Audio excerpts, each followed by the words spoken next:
Testing. There we go. Yep, testing mic.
Oh, 15 minutes. All right, we have 15 lovely minutes. Let's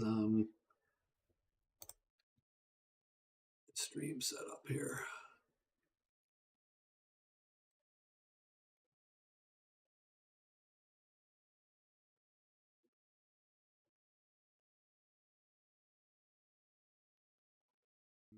Lovely minutes. Let's stream set up here.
All right, so welcome. It's Friday night here. We're playing a little bit of Dragons Down.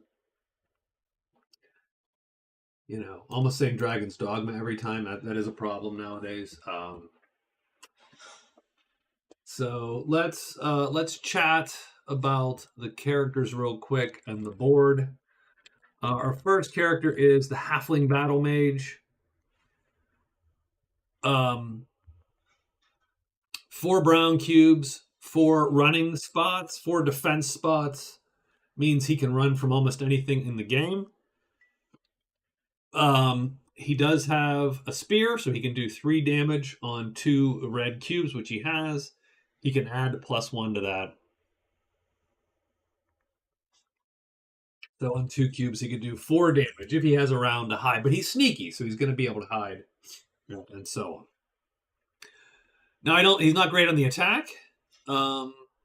So I think him killing stuff is less prevalent than him going for the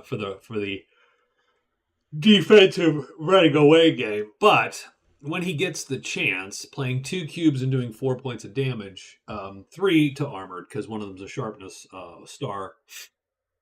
I think that's a pretty good deal for him. So he will be the first character. Oh, he can also play. He can play this purple cube as a red cube because of his battle mage power. So technically, he could actually, even without playing strength, he could play. Although he has to wield it two-handed, which right now he can. Even without playing his strength spell, he could go 1, 2, 3 and do 4 points of damage. So, I mean, pretty tough dude. Now the problem there is as soon as he does that, and he could actually do so. Something to consider is maybe strength isn't the spell to take simply because um,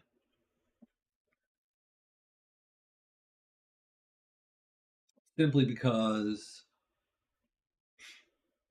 he can always play that purple cube anyway as a red cube. And so that might be redundant as reading it.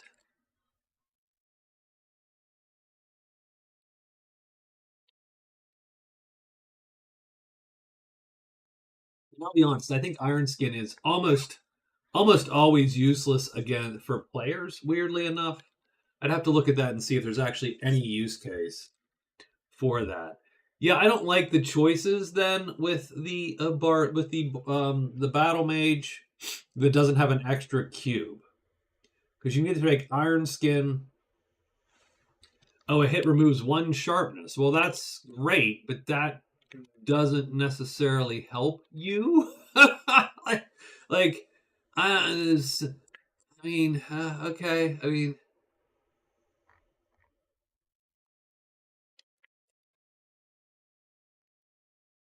because he only has 2 hearts. You would either need a ton of hearts or, yeah, so for Iron Skin to do anything. I don't really love it. Don't love it. Now that allows him to go over and above certain weapons. So we're going to keep it because he might have another weapon and find another weapon that does not benefit from his purple cube as much, and he can overstrength it like the dagger of bite or whatever, right? With where it's doing 4 damage, he could do extra damage, that kind of thing. So we'll keep it as is. Otherwise, he's sneaky. And I think he's going first. So the options to go first are either to go to the sanctuary here or the keep, or maybe the outpost. It depends on what line you're going on. So I am going to say so.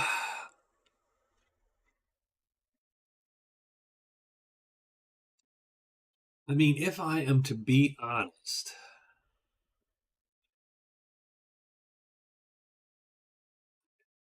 there's a couple. I mean, This column is an easy column. It's the easiest column on the board. Doesn't have a kill in it. You could you could you could mark find the monolith as your free space, and you'd have 4 to go, and they're not a hard 4. That might almost be too easy. I roll these randomly, and I don't look at them over much until I come here. That might be one where I should have looked and said, "Man, we should fix that line because that line is so good." I mean, there's always things that will get you in those, but that's a good damn line. So I'm going to assume he's taking that line, and I'm going to put our battle mage, right here in Sanctuary. So he picks first, so he gets to go first, as far as where he goes. The Barbarian is next, so we'll look at him next. Half-orc Barbarian, right? So full on power. He's literally got 4 red cubes. Crazy amount of red cubes. So he takes the Great Axe. He can play 4 red cubes and do effectively 5 points of possible damage. Now, typically, he's going to play 3 reds and 3 brown cubes and do. I probably should have considered the other side a little bit, only because a battle axe might be just as good for him most of the time. Because to play 4 red cubes, you can only play 2 brown cubes if you've alerted. So that's the kicker. Or, so it's not going to be often that he gets to do the 3 cubes. Let me look at battle axe. Only because if battle axe gets the sharpness earlier, see, that's the difference. So strangely enough, you look at the great axe and the battle axe and you think, well, the great axe must be better because it's just more outright damage. And the answer actually is, well, but on 2 red cubes, you can do 3 points of damage here, and you can only do 2 points of damage here. So I'm actually going to swap him over. I'm going to say he's going to take the Iron Helm. Now, don't get me wrong. It means that this is not the best choice, but he's going to take a shield as well, so that's going to give him a little more defense.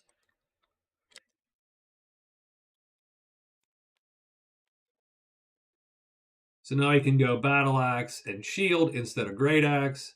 Now he only has $8 now, so we're gonna mark him down to $8. Done. Now I'll put the battle axe back in.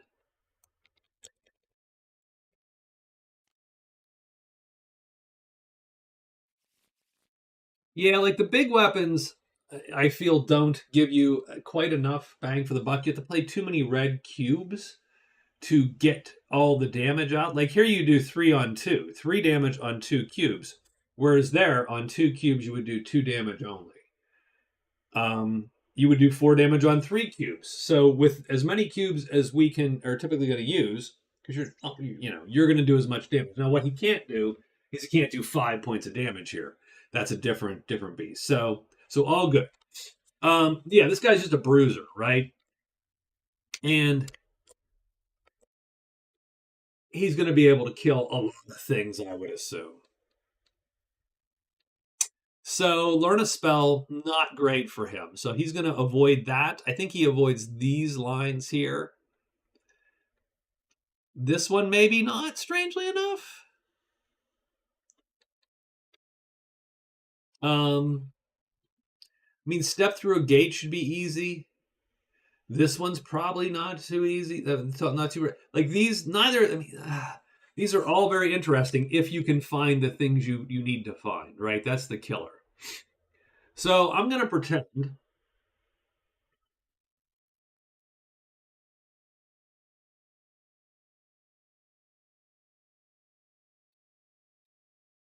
Like, let's say that he would end up like defeat a Sight Guardian. Maybe you get rid of that one.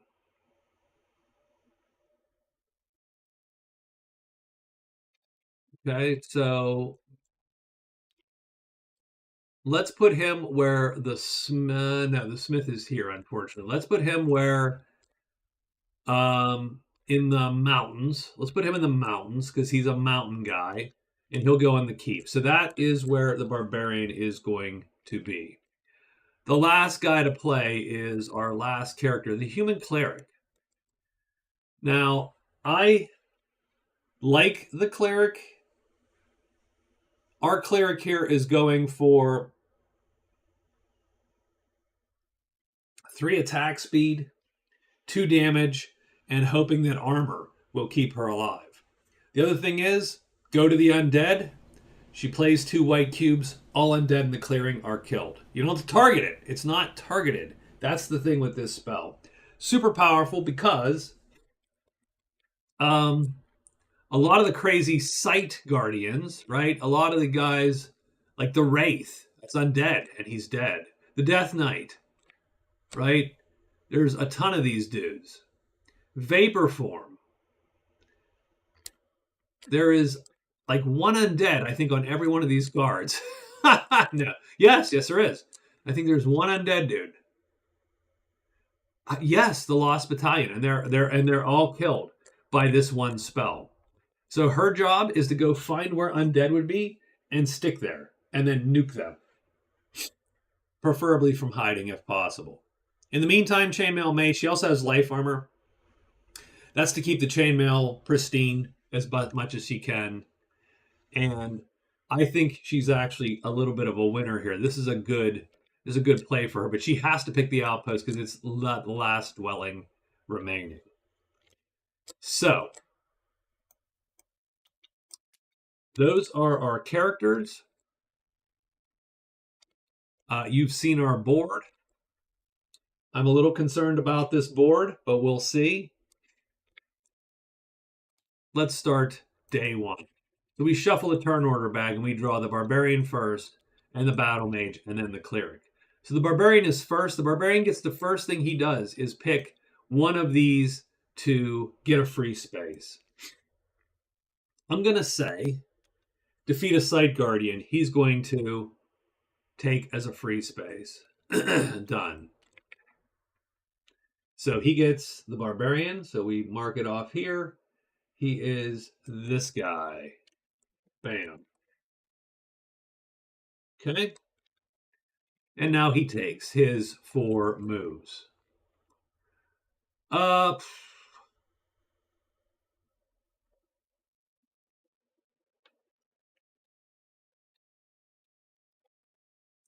think I'm going to do 1 trade, a sneak, and then a move and a move. Yeah, I think I'm going to do a trade with the vendor. So we'll do the vendor first.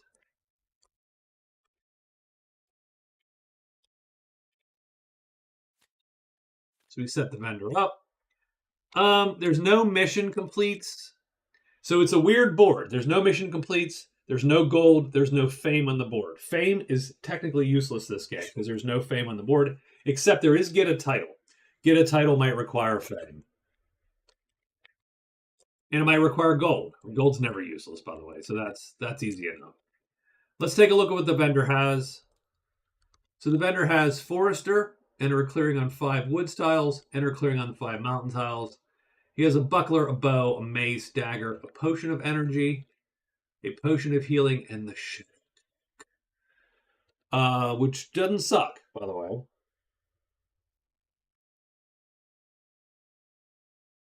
Doesn't suck. Reroll any hide reaction dice once per turn. Must reroll all the dice. It's not terrible. Having said that, I don't know if there's anything that the barbarian wants from there. None of that is actually any better than anything else. None of the missions are that great, and the Shadow Cloak is fine, and what's the chance he actually is going to get that? Not much. So he traded, and he is done. He is going to sneak and then go 1 and 2. So we'll put our cube in the sneak button box there. We move 2. We move the first to the Elder Woods. So the first thing we should do is mark the woods for him, because under 3 forest tiles is one of So what I'm going to do is I'm going to make these bigger. When he completes a thing, he's going to get it. He's going to get a bigger one. He hasn't completed it. He gets a tiny one down here, but he has entered one of the forest tiles. If he enters 3, that's going to suck because learn a spell is going to suck for him. But we'll see. You never know.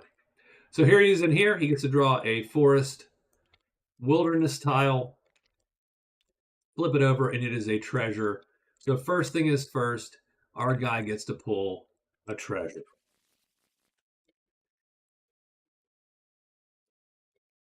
It's going to be the shortest game ever. You watch.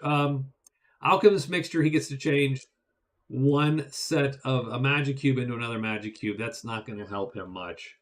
He is done for the day. Next is the Battle Mage. The Battle Mage is here with the Smith and the Smuggler. Not great because he probably doesn't want most of this crap. But the first thing he has to do is pick one. I think he's going with find the monolith. So he's going to actually do that one, and he's found the monolith effectively. So let's do the Halfling Battle Mage here. He's going to take the top corner. I mean, corners are versatile for sure.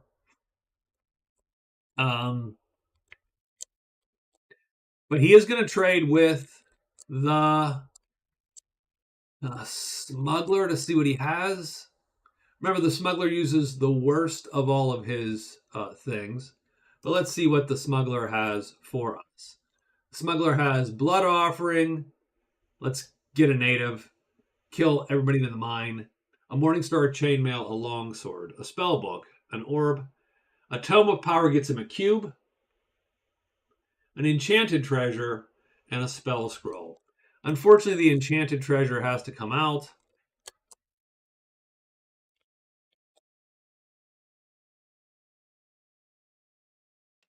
We draw that cube, and we do get another treasure, though. I have no idea what I just did. That presumably was not what I intended to do. Just saying. I don't know how that happened.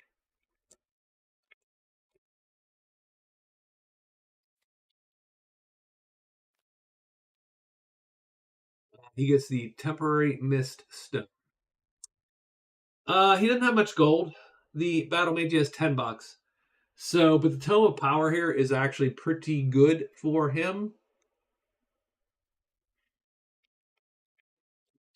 He does get to look at the spells on the spell books and the scroll. And he is at the, where the hell are you? You are at the Keep. No, he's at the Sanctuary.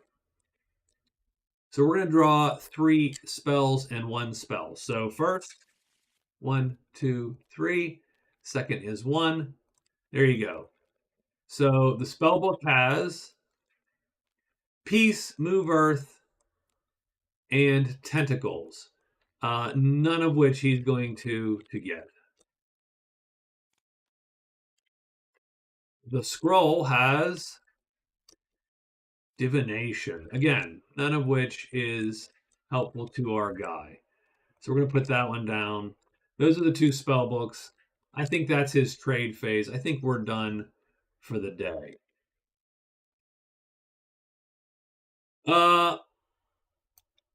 So trade, sneak, move into the caves. There you go. The Halfling is sneaking. The Halfling does get enter 3 cave tiles. At least one of them. We should be a little bit wary. I will put his marker on this just to make sure I know. Same thing with this guy.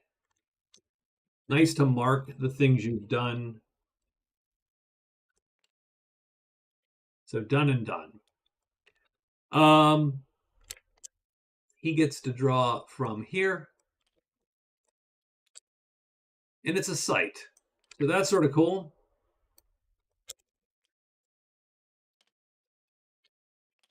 He gets the shrine in 4. Right?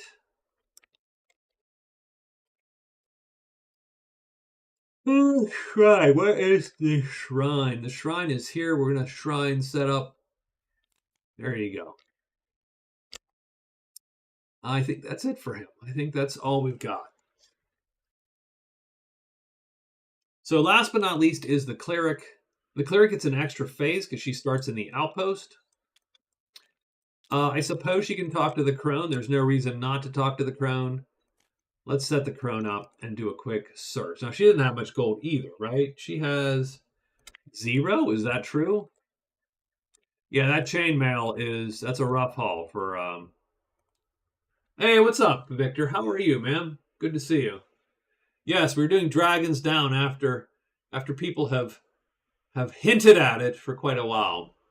We're going to do it. So, hey, what's up, Raven? How are you tonight? So, we're not going to be able to buy anything for the crone. We have no money. So, the cleric has no cash. What is interesting is these gloves are here.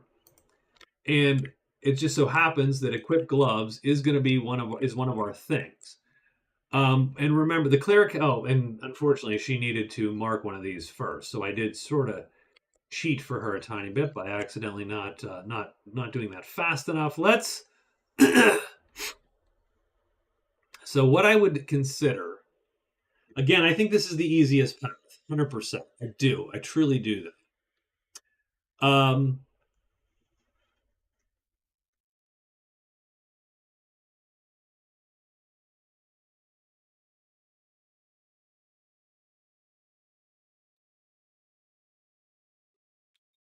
So I'm going to go here.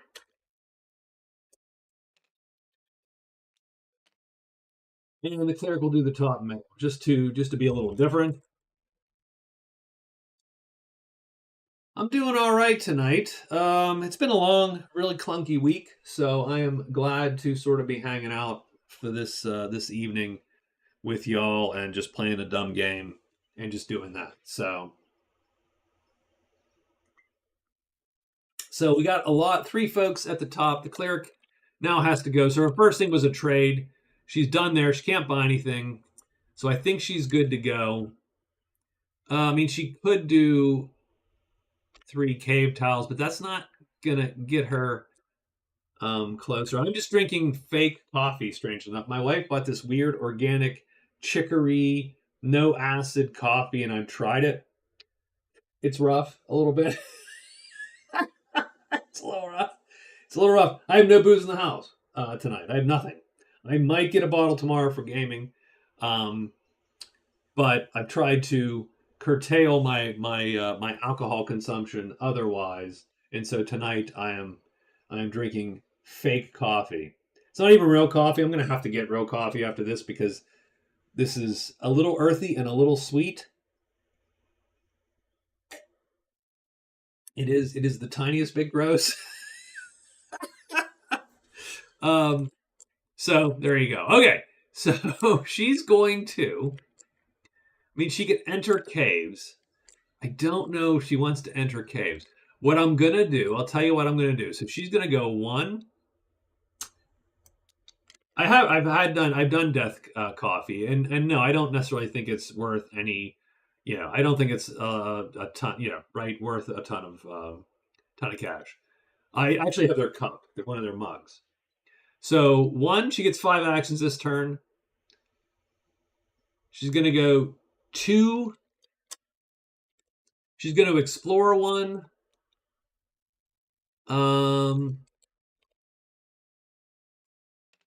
So 3. Oh, well, yeah, 1, 2.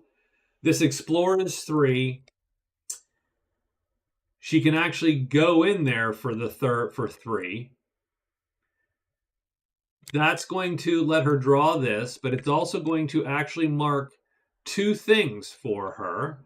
She's placed a tile, and she's entered a forest tile. Oh, she might be in good shape too here. So this is 1, 2, 3. She's moved in. She gets to draw this, and it is roll the dice and get happiness. So let's see what she gets. Just random. She gets 7 gold and 5 fame. So We'll give her 7 gold and 5 fame. 5 fame, 7 gold. Now, fame's not that worthwhile in this game, but that she might have to obtain a title, so she should keep track of fame. So that's literally just 3. Her 4th action will be to sneak. So she will be sneaking. Her 5th action, because remember, she started in the outpost, so she gets an extra action, will be to explore here. And give me a second. Let's see if she wants to play it like that. Probably not. Probably that's an easier way to play it for her. So 1, 2, 3, sneak 4, 5 is explore here, and she can move into there for free with her explore. And she's actually placed 2 tiles now. And she gets to draw this chick. So let's see what she gets. She gets an item. So not terrible. It's probably not that super helpful. Actually, a buckler doesn't suck, strangely enough. Extra piece of armor, not terrible. So that's the first day.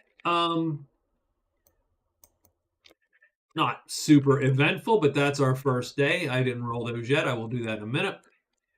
But everybody got their free play out. The cleric has done quite a bit, and it looks like these 2 might not be that hard for the cleric. And so then it's find catacombs and obtain a title, and she's won. This might be the shortest game ever. And I'll say that, and at midnight we'll still be putzing through this. But let's see where we end up here. So first day, rolling the monsters. It looks like forests might be bad for our heroes. So is there anyone in a forest? Yes. We got 3 giant spiders on the barbarian. So let's drag those out. 1, 2, and 3.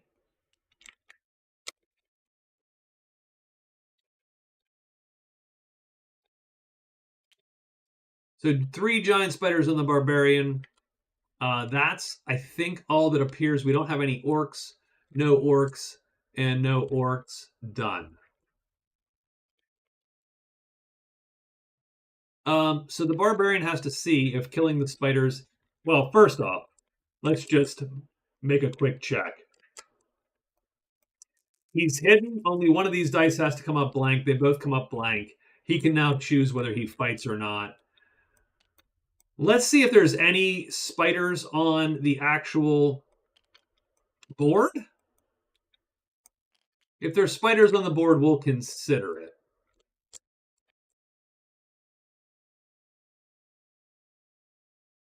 I don't see any. No, I do not see spiders. No, I see no spiders. So I'm going to say he just keeps walking. Like I don't necessarily see it. What's the keep's title look like? Kill monsters have a total fame 30, but he has to pay $40 for that. He could certainly do that to get a title. That would help, but for right now, maybe he just doesn't care. So I think he just sits for now, and that's the end of day 1. Yeah, I like coffee. I like it quite a bit. I liked it a lot more previous. I tried to stop drinking it mostly to be a little bit gentler on my throat. And it's helped to drink less coffee, I think. So on day 2, the barbarian is first, then the battle mage and the cleric again. So same order, it seems. I think the battle mage wants to hit up the second woods tile, maybe. This isn't battle mage, the barbarian. So the barbarian is hitting up woods tiles, right? Yeah. Barbarian, forest tiles, done. So here's the barbarian. I think he's going to go 1, 2, 3, 4, just like that. He gets to move 1 through because he's a half orc. And this is a keep. He knows he's not going to draw anything. So he just walks right through, and he is done. and he's going to hit up the woods. Hey, what's up, Timothy? Timothy XV171 Pertinent Gamer. That is a long name, sir. But hello, Timothy. How are you? Is there any relevance behind that name? Was it just random? Is that Perl script? Like, what's going on? Okay. The Barbarian is first. Battle Mage is second. And again, the Battle Mage right now is following this line. So I think he's looking for more caves if he possibly can. The Shrine is there. He's only going to get 3 moves this turn, no matter what. So we got to keep that in mind. It is a good game. It's a very good game. I've enjoyed it quite a bit. So very, very interested. And I have a copy coming to my home when it actually comes out. So I'm very excited for that too. I love physical copies of like good games. A physical copy, nothing beats that. So we're going to sneak and go 1-2. That's actually sort of where we're at. So we're going to sneak, and I should take these off everyone's thing. So we're going to sneak, and we're going to go 1-2 and move into here. And he gets to draw this cave widget, this chit right there. We flip it, and it is the Dwarven Ruins. Well, that means that everything appears. That means we got a lot of things sort of going here. We get to draw one of each of these little messes. And we're probably glad we hid at this juncture, just because it's a lot of stuff possibly popping up on us. So I'm going to take these Dwarven Ruins off, and we're going to pull these, and we have a site, a treasure, an item, and an item. So 2 items and a treasure. Let's do that first. 2 items, item, and a treasure. So he gets those. So the halfling stumbles upon the corpse of poor Bilbo Baggins, and he gets all these things. But just as importantly, there are 2 sites here. Let's draw the 2 sites. It is the Monolith in 2 and the Crypt in 5.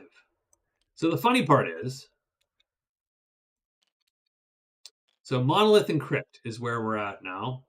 I suppose I'm just going to toss these aside. I don't have much use for them anymore. The Monolith is what he had to find. And of course, we marked that as our free space. We did get a second cavern to our name here. So we have 2 caverns, cave styles. So 2 cave styles of 3 that we need to find to mark that space. And we have 2 sites here. So a lot of possible doom and destruction here, but a pretty good haul for our guy. Is a portable hole, so he can teleport. A mace, which I don't really know is any better than his spear, and a breastplate, which he can wear. So I'm going to put that on him right now and put this in his pack. And that's it for him today. Now it's the cleric. So I do think that the cleric is trying to explore and place 5 tiles, which is quite a bit of doing, but I do think that is one of her goals.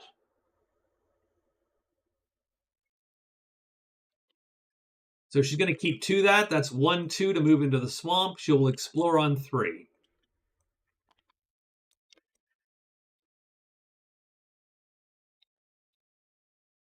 And we need to put something there. That's too bad, because that makes that a little bit crappy to play like that.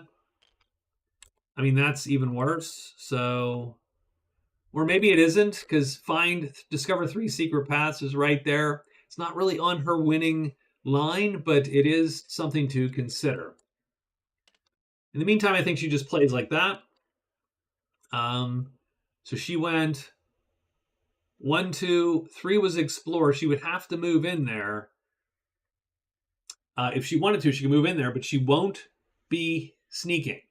She will be stuck there. So she's actually going to forego her free move and just stay there. Done. And that is her day. She's placed 1, 2. This is her third tile placed.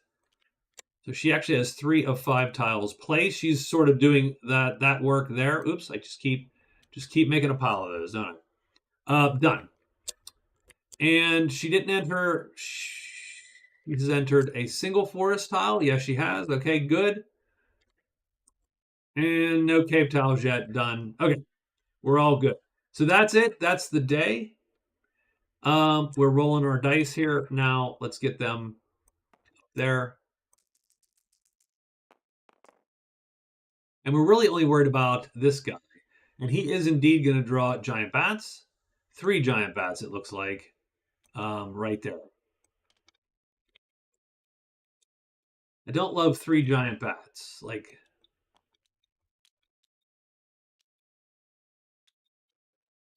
actually, as it stands, it's not too bad for him. Just because they don't do a ton of damage. He does have a tiny bit of armor, like the helmet. And he's got a breastplate now. So that's not terrible. It's not a terrible fight for him.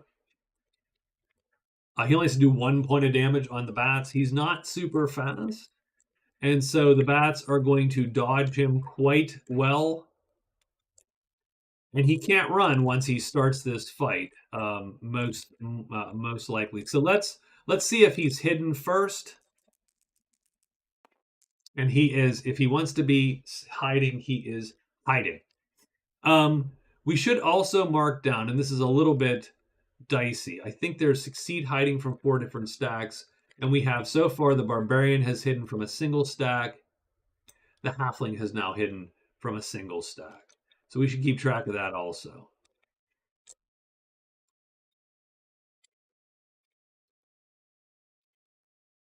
So, okay, the halfling now has a choice to make because kill bats is down here. He actually could score, kill a griffin or a bat. I don't know. Again, I don't know it behooves him to do that. Now, don't get me wrong. That one might become like if a gate's found, all of a sudden you killed a bat. You have 2 of those bottom row, right? There's a getting a cube's usually not that difficult ultimately. So it's not like this bottom row is terrible. It's just that's not where he was focused on at the moment. So it just something to consider whether or not he wants to try that or not. So our halfling has been to these 2. Okay. Does he want to try the bat or not? The bats aren't a hard fight for him necessarily. I don't think they're super dangerous. They do 2 points of damage potentially on this side, but that's not going to get through his spiffy breastplate here. Or even his iron helmet. Well, it'll damage it. It'll damage his stuff. So that's good to know. Do I want to fight? Is it worth the risk fighting the 4 fast bats? Or the 3 fast bats? If they flip their 2 3s, he still can't auto hit anyone. I just don't like that fight, if I'm to be quite honest with you. So I'm just going to hold off. He's hidden. He's good. Let's just let that happen. So the bats, twitter around, but there are no fights on day 2. So we're now on to day 3. Cleric is first this time.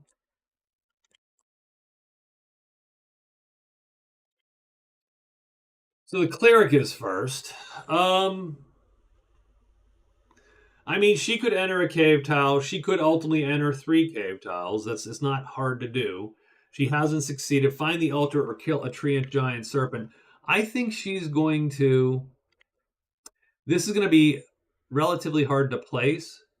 She's going to go 1-2, though, and she will explore this guy. And she has to place it, I think, like this. I think she can, though. Which is going to give her one more of these. So 1-2, she places that 3. She moves in there for 3. She gets to draw a swamp chit. It is a treasure. I need more land, maybe. I mean, I'm good. You almost never run out of these tiles in most of the games I have played. Now, what that does do is it makes it hard for every character to place 5 tiles. Okay. Tome of Righteousness. She receives 1 of these permanently. She's going to sneak and she's going to use her object. So she's going to sneak and she's going to use this. Bam! It gives her a white cube, which she does not. She's not going to turn down. This goes away, and she gets to immediately score, gain a cube.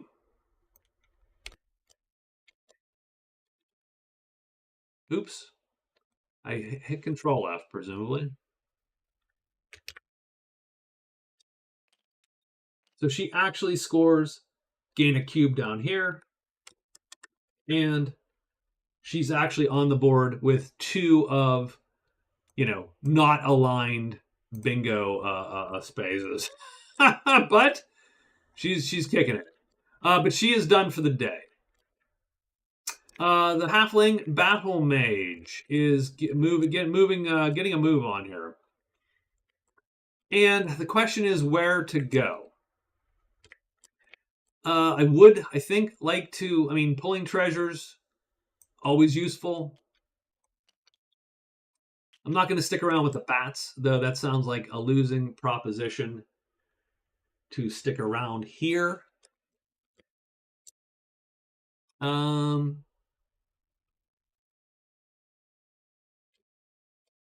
think what he's going to do is we could just head to the monolith, right? With the danger being that we draw the bats and something. The problem with the bats is that our halfling battle mage cannot run from the bats.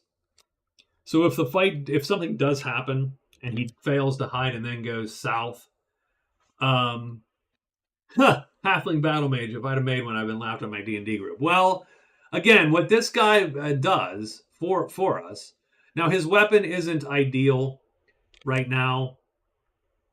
I probably should have flipped this. I probably should have taken, I wanted the armor, but I should have taken the short bow and the spear. And that would have been actually really interesting, because then he could have attacked from ambush. And I think that would be a better ultimate thing for him to do. But I did want the 1 piece of armor, but I found another one. So ultimately, that choice didn't play out real well. So, what it is what it is. I say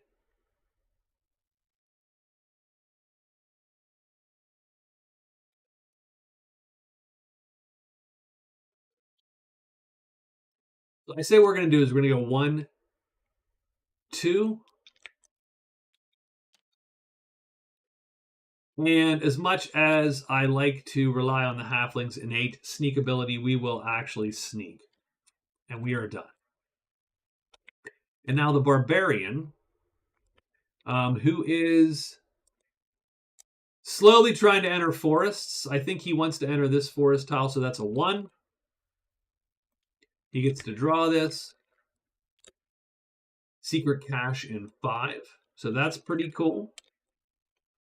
Now, the problem he has is now he's sort of trapped a little bit. Like, he's stuck in this little loop. He has to either go along, like, there's no good ways for him to go, actually, without finding secret paths. But he did enter here, and that's good. So he now has another forest that he's entered. And if he gets a third, well, he will succeed in that thing. But I think he's going to have to go up here. So 1, explore and move. 2, 3, because he's a half orc. 1, 2, 3, and 4, and he is done. And that's the end of the day.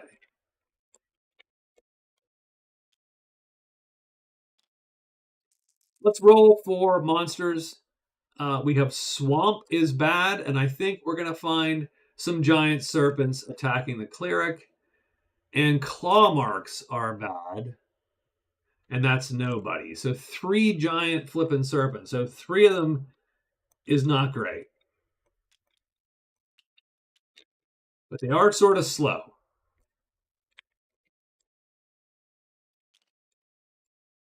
So first thing is first, just to get it out of the way, we should check to see if the cleric is hidden or not. She is.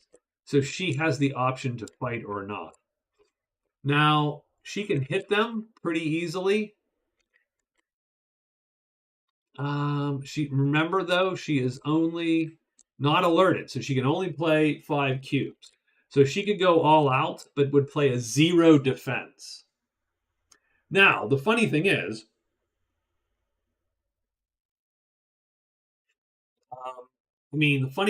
she has a ton of armor, so that might not be terrible. She might be able to manage with the 0 defense. So as soon as they flip, well, that's a problem. As soon as they flip, that's an issue, and she would have to rethink her strategy there. But I will say this. Killing a serpent falls in there. It's not directly on her winning line, which is this middle column here, but it is sort of intriguing because it does sort of play in this middle row. She will probably get to place 5 tiles. The altar is not out yet, so we don't know.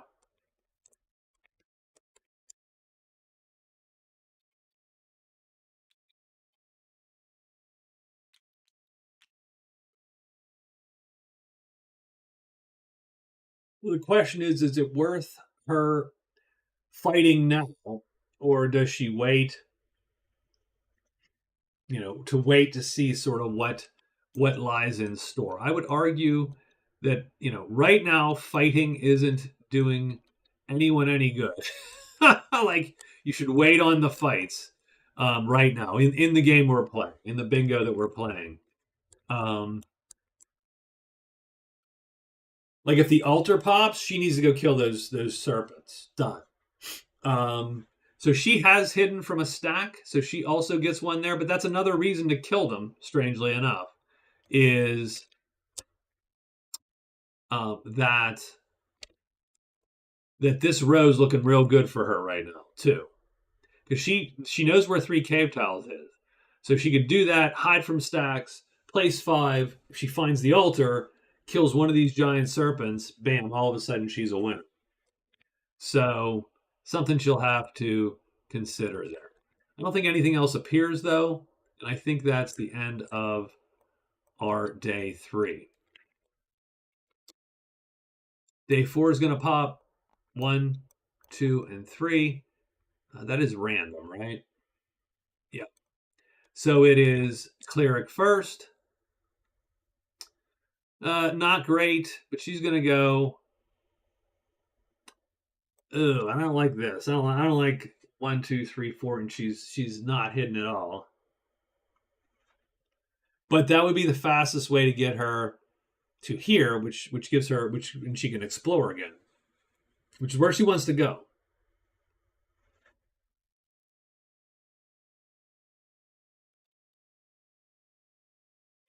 Can she flee from the serpents? She can't flee from the serpents. So if they were to appear again and jump her, then she's stuck in a fight, which does suck.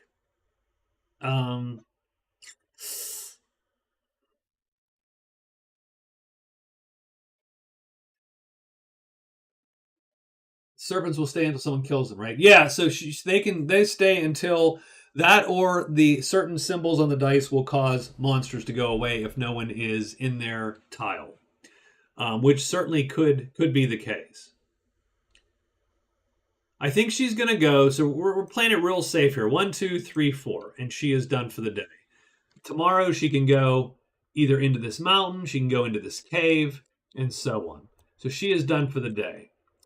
Our halfling is going to search for the shrine. So we're going to do some searching. So he's not hidden right now.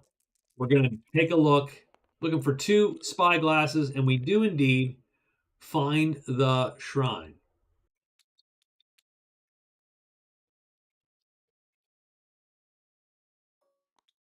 Let's put that there so that we know they found the thingy.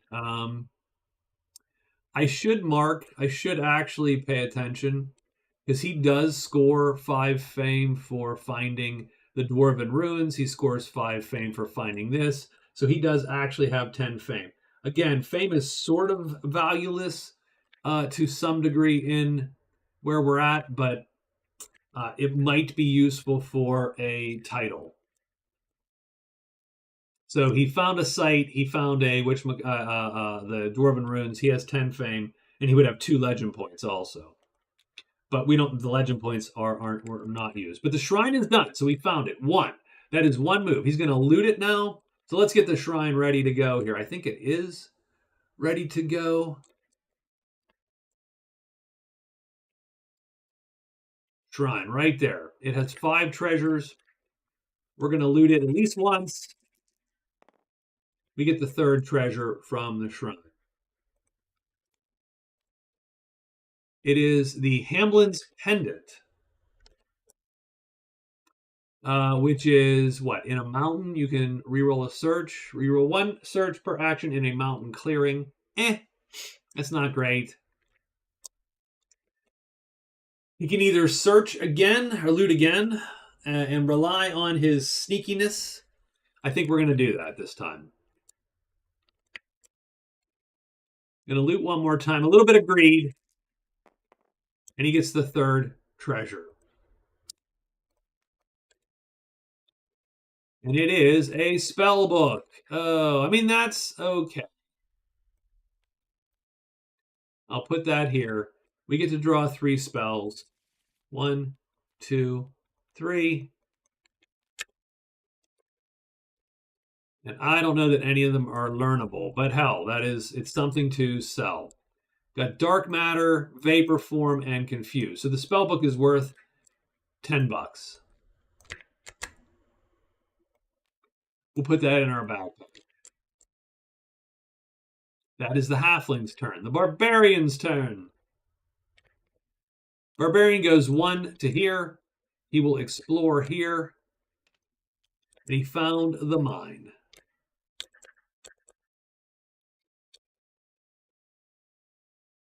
There's not a lot of ways we can play it. We'll pick a random clearing. 1.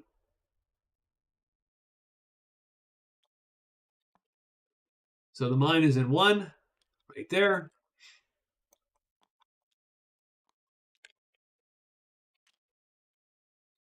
And we get the Scholar at the mine.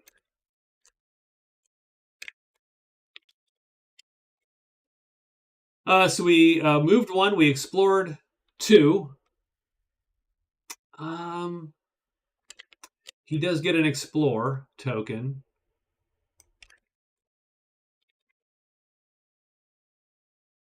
I'm not sure if moving in there actually helps him, but he does need to get somewhere. So he'll move in for 2.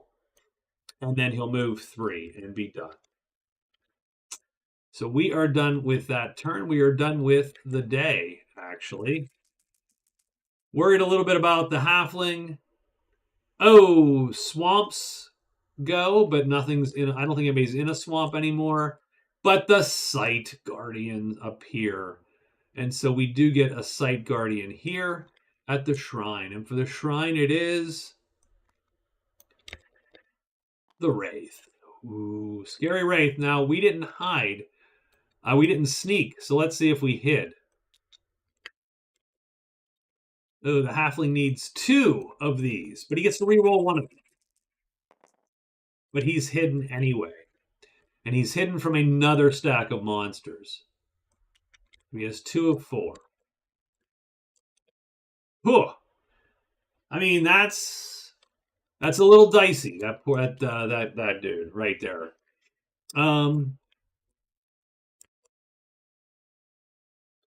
The best he could do would be a 2-speed attack.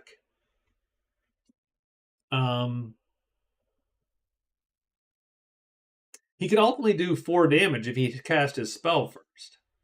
Or actually, he could do 4 damage if he didn't cast his spell. But his attack speed, is not going to be that fast. So he's never going to have a great chance of hitting. On this side, the Wraith doesn't do much. The Wraith doesn't do a ton of damage. So maybe that's good. Maybe he could take him out. But can only play 5 cubes max because he hasn't alerted. So he could play 3 cubes up here to do 4 damage. And then a single cube in his, right? Or 2 cubes. 2 cubes, I'm sorry. So he's never going to auto-hit. If you can auto-hit, you auto-hit.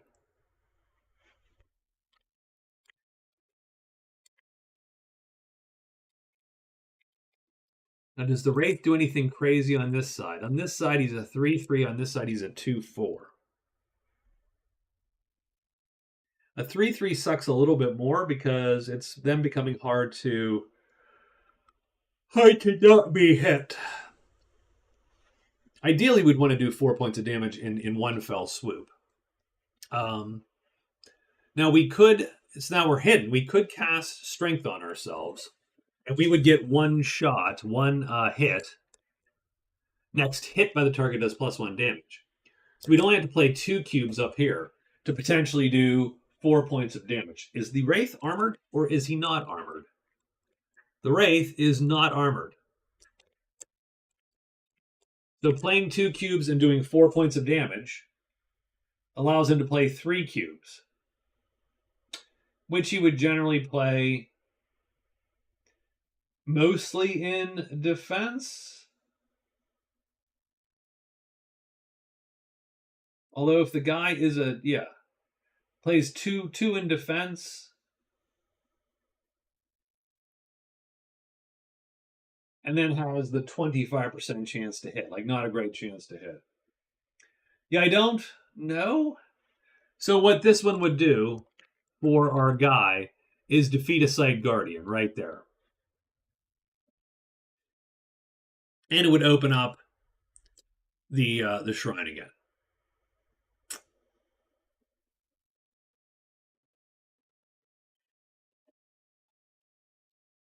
I definitely think these are winnable fights that we're just mostly avoiding because there's not a ton of point to it. So I think for now, we sit on it. And we might be able to, it might behoove us to come in there with the ability, with the alerted, actually. Now, the only problem is that getting out of there is sort of a pain. The Wraith only does a point. I'll tell you what, I think actually, since the Wraith does a point, I think this might be the fight to have. So I'm going to do is I'm going to cast Strength, round 1, hit. And that's going to give me +1 damage for the next shot. And this spell gets wounded. I'll tap this just to show that it is in effect. We have to roll to stay hidden, but I don't think it's going to matter. We don't stay hidden. And what we're going to do is fight the Wraith now that we have our +1 damage. So here's the Wraith. We'll play 1, 2, 3, maybe 4, 5. right? So we're playing all defense. Our attack is 0 speed. Our chance to hit is going to be the 25%, but his chance to hit is also low. But if I hit, I'm going to kill him, and if he hits me, he's going to hit my armor, and he will simply wound me. I have 1 cube to give here, and then 2 hearts. Now, the problem is if he starts hitting you like 3 times, then you're screwed all of a sudden. So that's not great. The Wraith also goes first, which sucks a bit. But first does the Wraith flip. The Wraith does not flip. Does the Wraith hit us? No, the Wraith does not hit us. But do we hit the Wraith? We need double hit symbols. No, we don't hit the Wraith. Not at all. So that's a round, but we've wounded, and we are back to the beginning. I don't think we're playing any different. Does the Wraith flip? He does. So we might consider playing different, but I don't think we do. Unfortunately, the Wraith can now hit us on equals signs, and he hits us. He does a point of damage. We're going to take it against the helmet. That doesn't do anything, and we will wound this extra cube here. Do we hit the Wraith? We need double hits. We get double hits. We hit the Wraith. We're going to do 4 points of damage. 1, 2. Sharpness is 3. Next hit does +1 is 4. The Wraith is dead, and we have killed him. Easy enough. We took 1 wound, and now actually we get to mark. Oops, shrine. I'd rather not redo the shrine there, but we're going to flip this, enlarge it, and we have also killed a Sight Guardian. So the Halfling Battle Mage has killed a Sight Guardian in addition to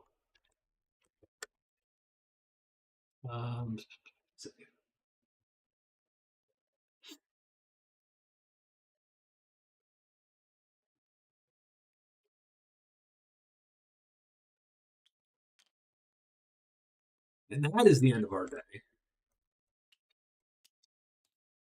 Now we're up to day 5.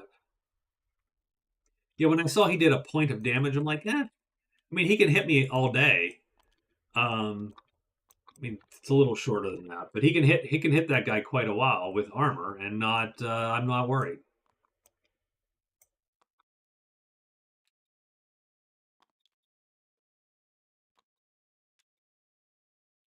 All right, so what is next? Well, today it is the Cleric first, Barbarian second, Battle Mage third. So we are going to go 1.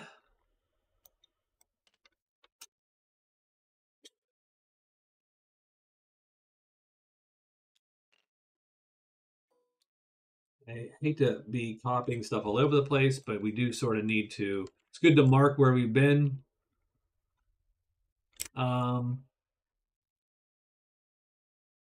Or did we actually? Did we not? We didn't enter that cave tile. Strangely enough, we keep walking around it. So forget that. So she goes 1, 2, or 1 because she was here. 1. She could go 2, 3. And then I suppose explore and see what we get. We're going to explore and hopefully place our 5th tile. And we do. And she's going to move in, even though it's a little dangerous. So she's going to score this one right here. So we're going to flip this one, enlarge it. These all go away.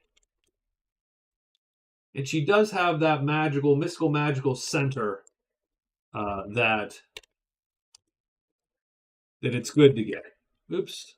I wish I could just hit the buttons. She's also entered a forest tile. So she has 2 forest tiles also.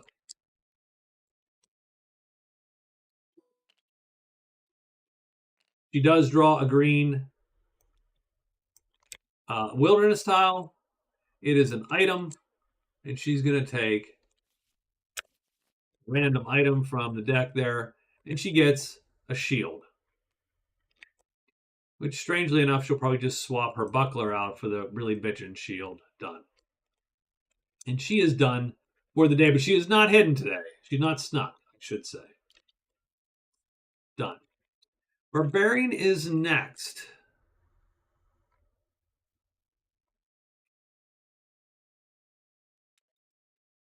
The Barbarian is just looking to get...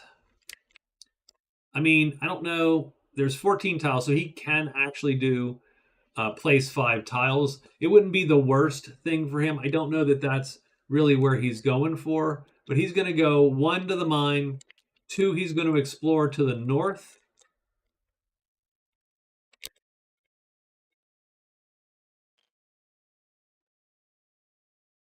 He can actually move in there, which he will.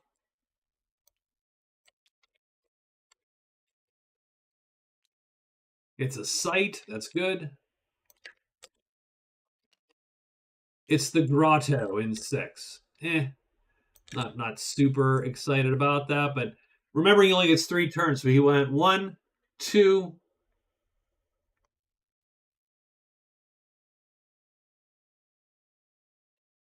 And I think we're just gonna sneak and keep it safe here. So we'll sneak and keep it safe.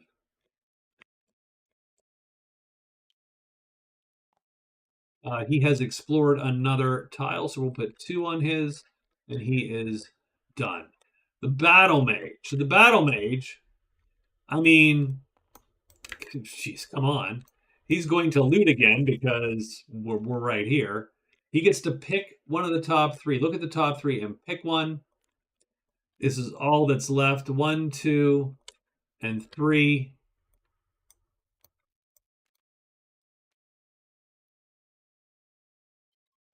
This is not a bad weapon, but if the hero loses 1 health while this treasure is equipped, the hero regains the health if the treasure is unequipped. What? If the hero he loses 1 health while the treasure is equipped, gains the health when the treasure is unequipped. Ugh. For 2 dice, he can do 4 points of damage. And that can end up being 5 points of damage. So I think he takes this in any case.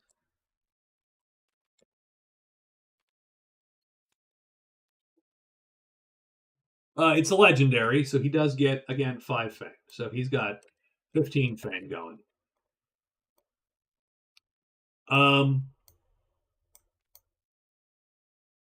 Sure, he'll equip that and loses a health.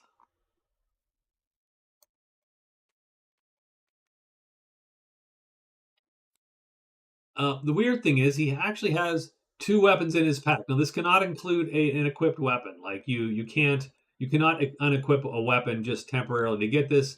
They must be weapons you're going to unequip. But actually, having 3 weapons in his pack would score him here.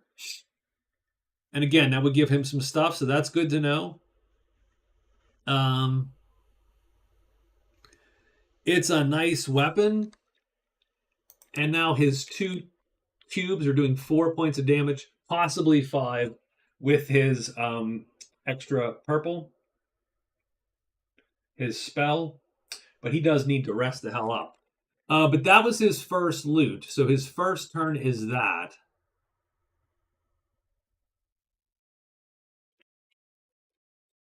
But I think he needs to.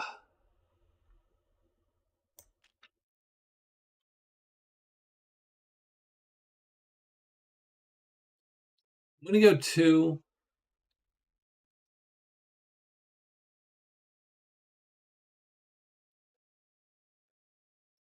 I'm gonna go 2. And I'm gonna sneak. I'll sneak 1 more day here. So he's gonna sneak because I need to figure out I need to get out of Dodge here and figure out sort of some stuff. And I think I'm gonna sell a couple bits and see what I can buy, if anything. Gaining a cube would be nice, for instance, and so on. So So he is done. And I think that's the day. So let's roll for our heroes. What do we have? So Swamp is going to be an issue, and the bones are going to be an issue. Swamp is going to give a giant serpent on our big guy here. So done. No swamps there, no swamps there. But the bones are going to bring an owlbear to the cleric. Ugh. Okay. And done there. I think that's it. Let's go up here because I mean, he might be fighting this. This might not be a hard fight for our barbarian. First, is he hidden? So does he have a choice or not? He did, in fact. So he hid again. So he does get to mark hiding again. But now is he going to try to slap this guy down? I think he is. I think he is. So he can only play 5 cubes. He's going to play 1, 2, 3, 4, 5. So 5 cubes. His attack speed will be 3. He will always beat this guy's speed. And he's going to hit him and do 2 points of damage plus his sharpness, which is reduced to 2. This is an auto kill for the barbarian. Let's just play it out to make sure that our assumptions are correct here. Does the monster flip? He does. So now this guy is a speed of 3. He goes first. He overclocks the speed of 1. That's a hit. That's doing 2 sharp, which is reduced to 2, which kills the serpent before the serpent hits. So done. Barbarian is done. He walks away from this one unscathed. He doesn't need all those red cubes, but there you go. So he does kill a serpent.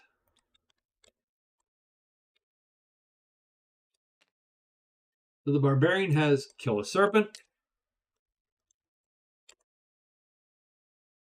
So he scores his second space.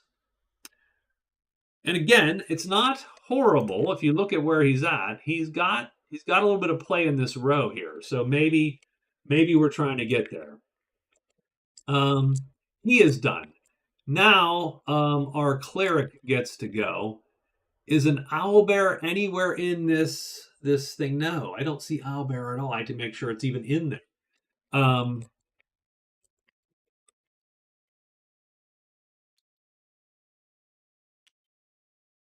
Can she do 3 points of damage even? She can only do 2 points of damage no matter what. So she would literally need to take 2 hits at this owlbear to kill the owlbear. The owlbear is fairly slow. The owlbear can do 3 points of damage, though, which is going to rip up her armor. Now, strangely enough, getting a piece of armor destroyed isn't the worst thing, because, again, there's one that's get a piece of armor destroyed right there. And that would be an interesting thing to possibly have happen, simply because if she gets a piece of armor destroyed, then that opens up a whole new row of 5 for her that she wasn't looking at before. So let's see if she's hidden before anything else. I don't think she snuck, though, right? She went in 1, 2, 3, 4. She just went right in. So the chance of her actually hiding from this is pretty small. She's got to roll double blank. She does not. So she is forced into combat with the owlbear anyway. So the owlbear is going to attack at a 2 or a 1. She's going to do 1 point of damage.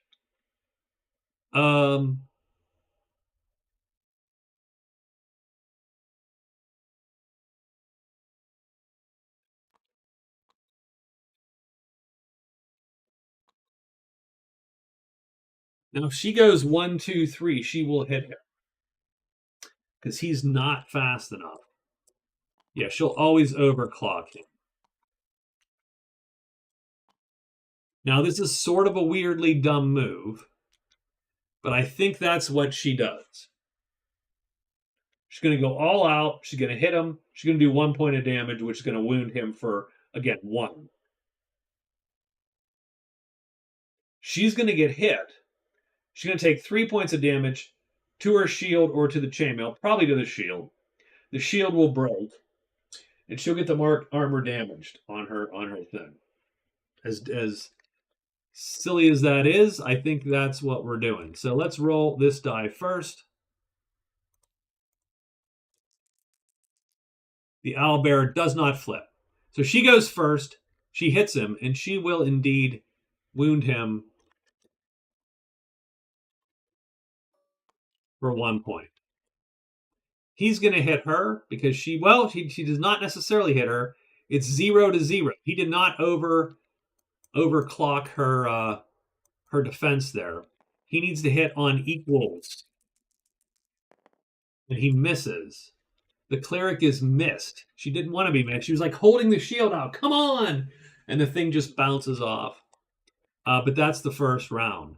Next round, that's great. She is going to. Now she can't. I mean, she's gonna play like this,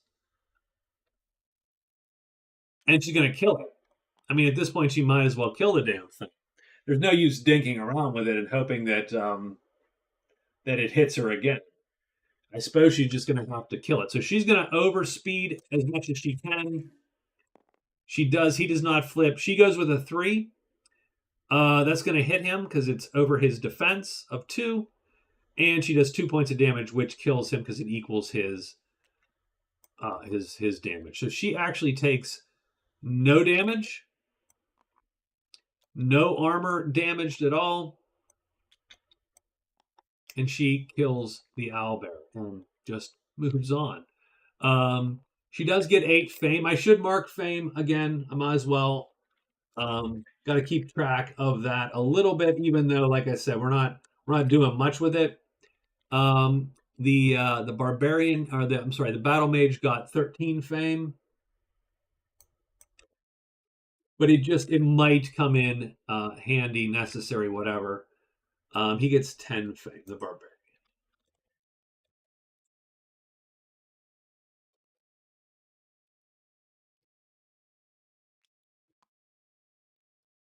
All right, so the first. No, she's a badass. I mean, she's all armored up. I mean, that's she's kicking it right there. But she was hoping to actually get the shield ripped. I mean, she found the shield. She was hoping it would get ripped up and she could mark off this feat, get a piece of armor destroyed. And the reason I was looking at that is because all of a sudden that opens up this whole diagonal for her, because she can learn a spell. That's not hard. She can step through a gate. Typically, that's not hard. And then all of a sudden, you're just finding the monolith, and the monolith is on the board. So that would be her path, her quick path to victory. Her next quick path to victory is, I think, this one. Still enter 3 forest tiles, find the catacombs, obtain a title. So we'll see. Nonetheless, I think that's the end of the day. I don't think anybody else is fighting today. So we'll go to day 6. Battle mages first. So let's quickly look at the battle mage's situation here. He needs to enter some more cave tiles. But I do want to get back home first. So we're going to do 1, 2. And then we're going to trade on 3. We're going to trade to the smith. So let's get the smith set up. Let's look quickly at his crap here. He has a couple missions. Dire wolves, giant bats, buckler, short sword, some cards. I mean, short bow. But I think his weapon right now is way better. Robe of the Chanter. A spell scroll might be useful if it has a purple spell in it. I'm going to look at the spell scroll. So first thing I'm going to do is I'm going to sell crap to him. So he looks at his stuff. I'm going to sell some stuff to him. Now, I don't want to sell the mace or the spear because I'm going to go for 3 weapons in your pack. But I am going to sell this spell book for $10.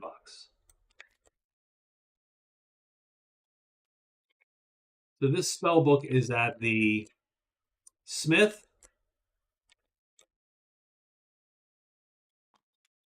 And it is Sanctuary.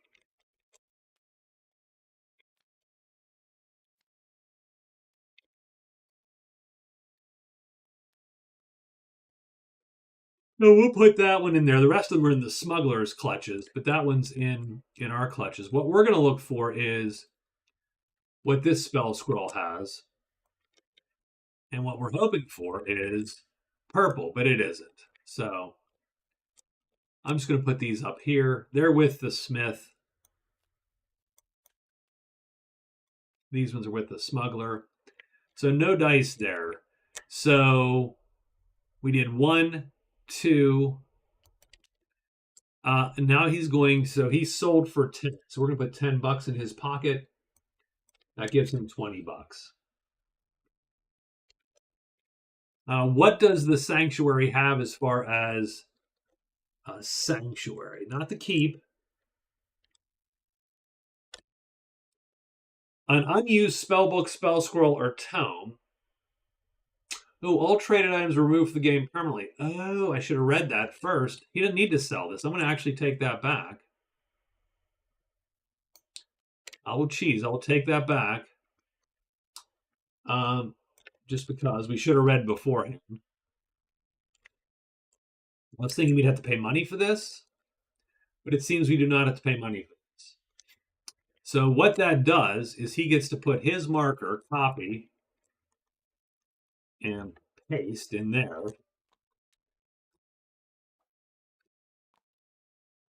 This goes away. It is removed permanently from the game.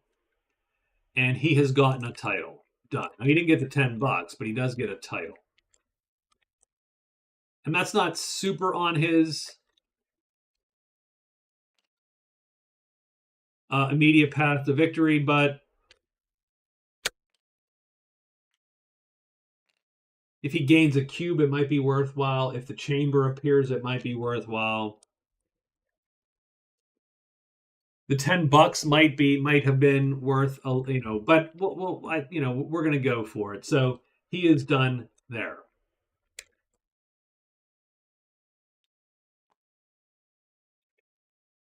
Barbarian's turn. 1. We're going to explore it for 2.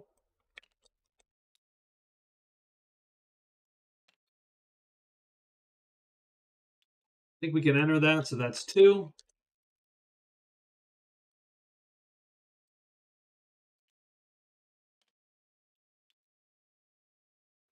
It's an item.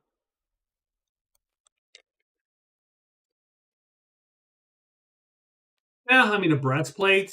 Sure, he puts it on. Done. Now we're going to go.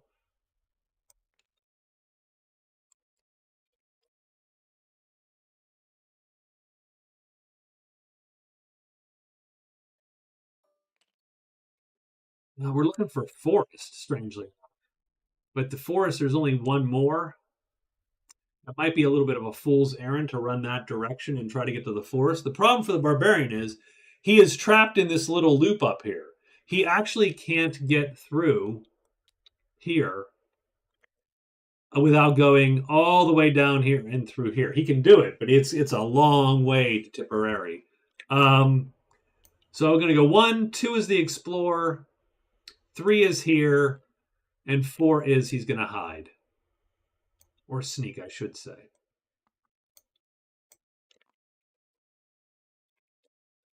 And no, it is the cleric. And so the cleric has entered 2 forest tiles. She hasn't entered her 3rd forest.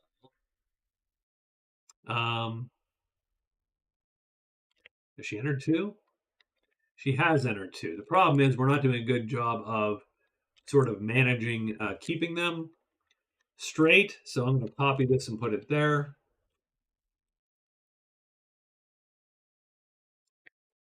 So there's 2. Then there's 2 up here she hasn't reached. There's 1 more in the deck. 1 more of these in the deck. The Barbarian did indeed explore again, though, so he's placed a 3rd tile. We should keep that in mind.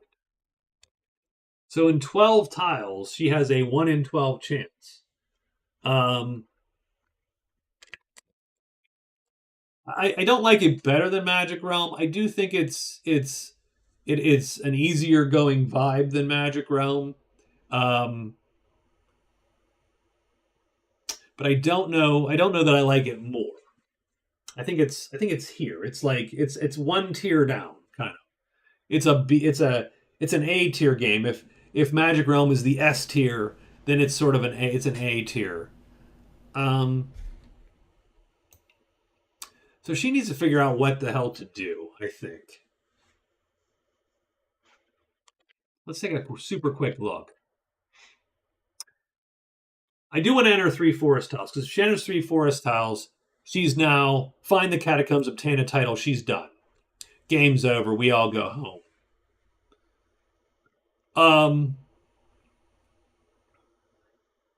If she'd gotten a piece of armor destroyed, that would have been a different story, but she hasn't. The problem is getting to those other woods tiles. She needs to walk a long, long way to get to the other woods tiles. Again, finding the monolith wouldn't suck for her either. Maybe she does that on the way to the woods tiles.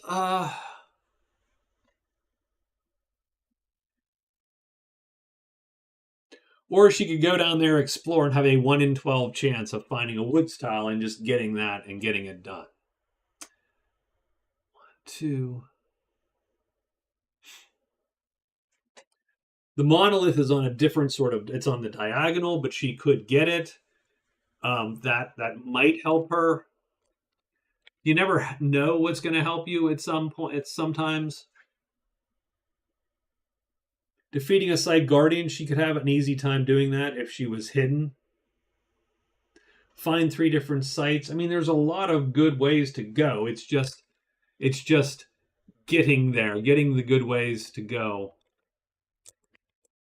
So I'm going to go 1, and I'm going to explore 2 right here. It's going to be a forest. Bam! No, it's the village.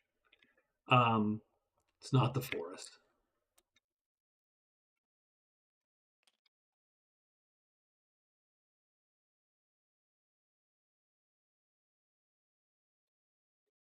And we are definitely in trouble here, board-wise.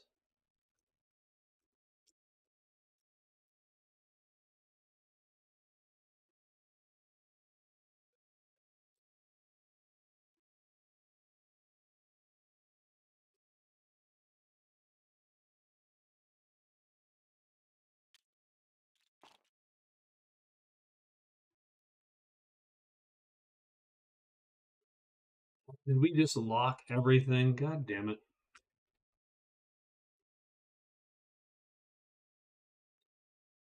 Okay. That's funny. That's funny. I appreciate that.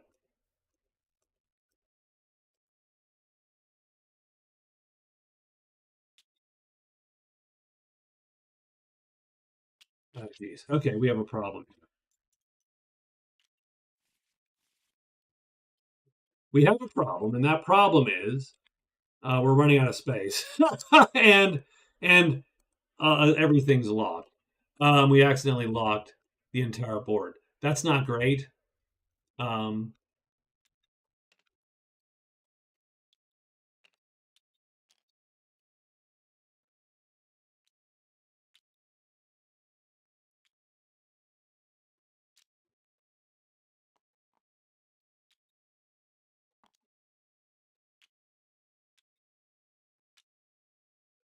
I don't love it. It's going to make life a lot harder for us here in the near term. Yeah, because of stuff like that.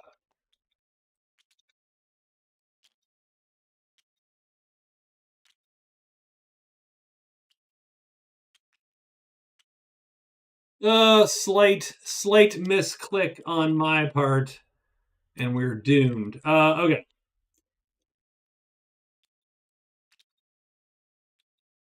Yeah. God damn it. And unfortunately, what I did do did not fix it. It only sort of fixed it. Okay. Oof.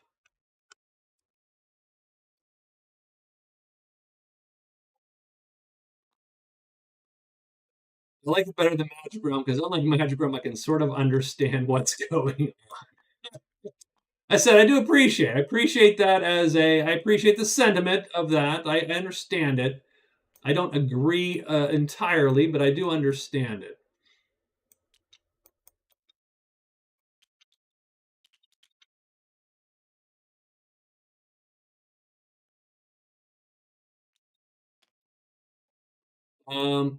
So yeah, so the main issues we have, like I said, I just accidentally locked the whole damn board up here.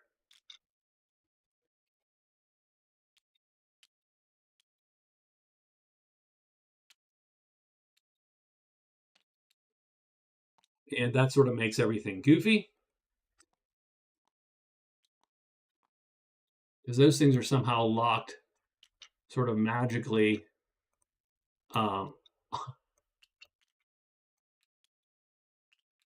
Fortunately, not a lot of this matters on the board.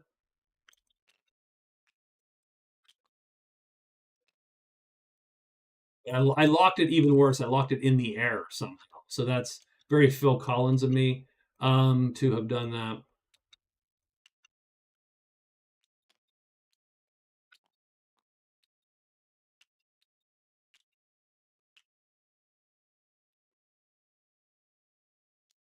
Okay.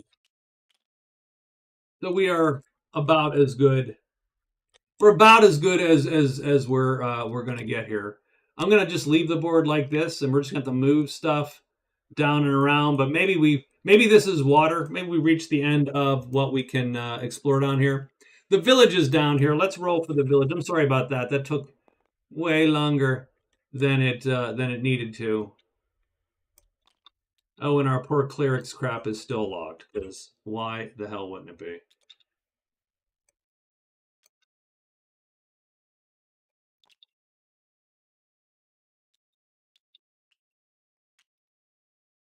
But typically, I like to lock the tiles.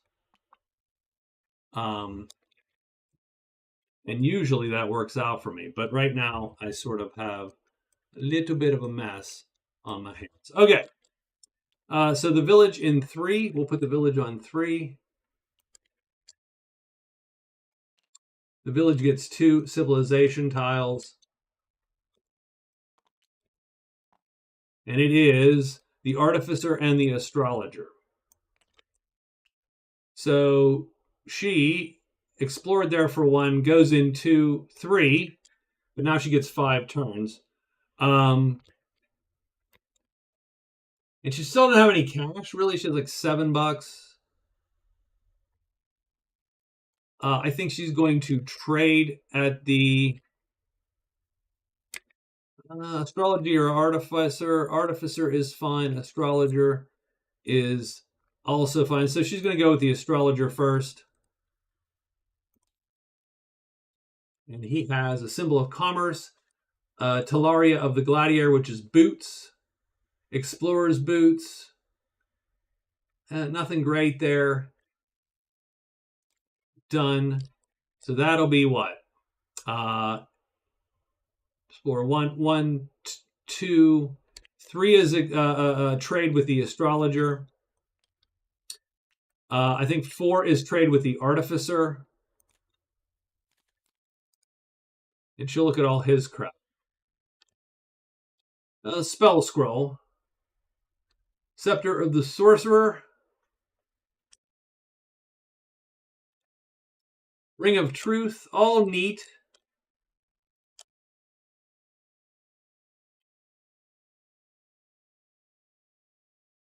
And of course, the random spell scroll here, which we will look. And it's a gray spell. and it goes in the village.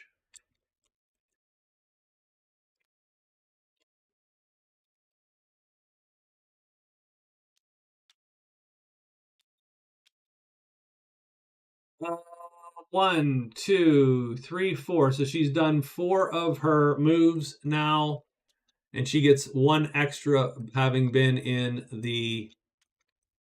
Yeah, so the board is still just fucked up the tiniest bit. And it is sort of vaguely driving me just the tiniest bit nuts. I'm sorry about it. Hold on.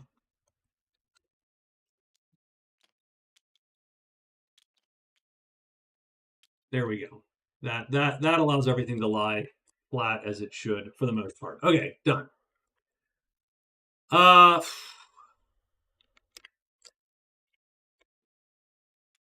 Fifth move, she's going to explore here just to see. And it is... She doesn't want to go in there, so she's actually just going to sit on that. Done. And that's her move, and that's the day. Let's roll. We also locked the dice because, hey, why the hell not? Locked it all, damn it. So Forest, is anybody in Forest? He's in the Plains. He's in the Sanctuary. She's actually in the village still. So nothing there. But our guy in the Plains is going to meet up with 2 orcs. So let's pull from the orcs bucket. The barbarian pulls 2 orcs, the orc lord and the sword orc. Whoa. Now, the orc lord would count for that kill 3 orcs because also on my sheet it says, or their leader. So the lord, the shaman, like the big guy in any of their things. So he is incentivized to fight these guys because this could be a space for him. So first thing is first, is he hidden from them or not? And he is sneaking, and he is indeed hidden from them. So he does get to succeed in hiding from yet another stack. So he has 3 stacks that he is hidden from. So he successfully hid 3 times. Having said that, he might jump out and cap these guys if he can. With the caveat being, there are no pushovers. Like, these guys are not messing around. They're armored. They're relatively tough. I think what I'm going to do, he can only play 5 cubes. He hasn't alerted. So the leftmost guy will be the guy we're targeting at all times. What if we play like this, targeting the sword orc, round 1? If we do that, we're going to kill the sword orc round 1, but take a hit from the orc lord round 1. So we will kill him first and then take a hit. So we go all out, leap out, scream, bloody murder, and we go all out to kill the sword orc on round 1. And we do. And then the orc lord hits us for hopefully 2 points. He could hit us for 3, but maybe he hits us for 2. If he hits us for 3, we've destroyed a piece of armor. That's good.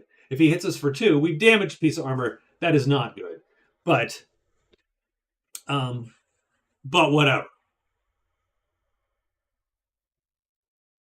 I think that's what we're going to do. That's how we're going to play this. So, first thing is first. Left to right, do the orcs flip? No one flips. So our attack goes first. It's 3. It's going to hit the sword orc because his defense is 1. So we overspeed it. We do 2 points, 2 sharp, which is reduced to 2, which kills the sword orc. He is dead. We do get 10 more fame. I will mark that down for the hell of it. The orc lord retaliates. He hits us for 2 sharp, which is reduced to 2. And we're going to take that off the iron helm. So the iron helm is damaged. No.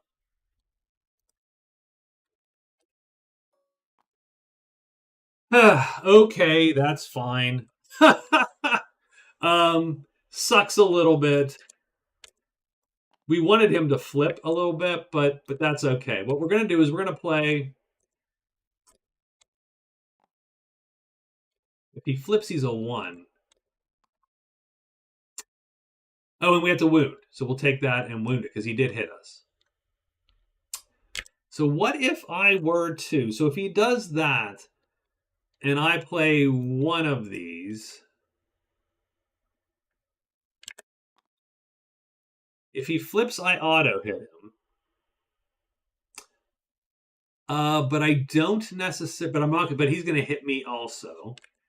If he doesn't flip, then he doesn't auto hit me, but I don't auto hit him either.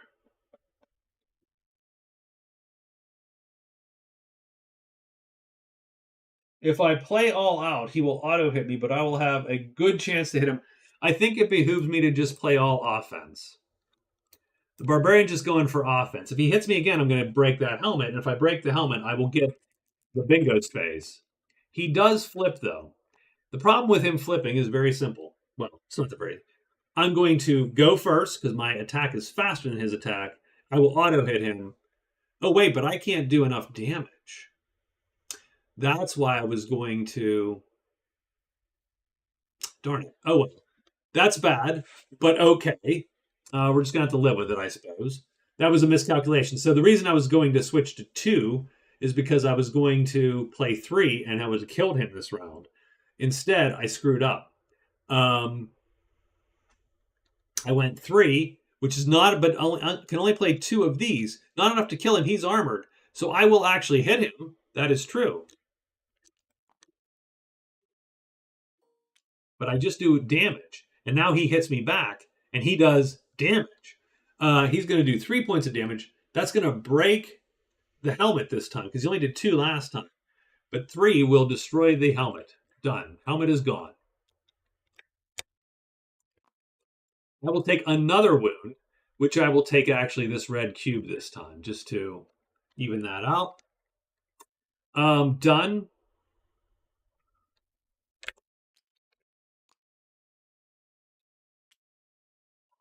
Now I think we're going to stick with this play and hope that he stays on this side and we will kill him this time. He does stay on this side, so that's going to be a kill. We are faster than him, and we beat his defensive speed to kill him. We're going to get 12 more fame, so that's 32 fame. We don't take any more damage, and we have killed the Orc Lord. We actually, in that single combat, scored 2 bingo squares. We have simultaneously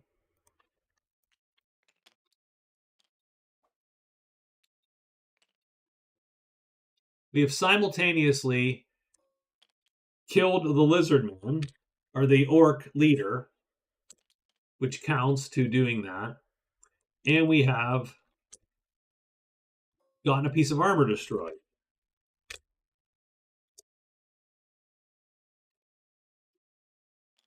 So top, middle, and weird second down there, done. So it's just one of those where you go, well, we're seeing ways to win. We just haven't gotten not even right. So done, and we are actually done with the rest of the day here, and it is now day 7. So let's look at our characters. Our cleric is first.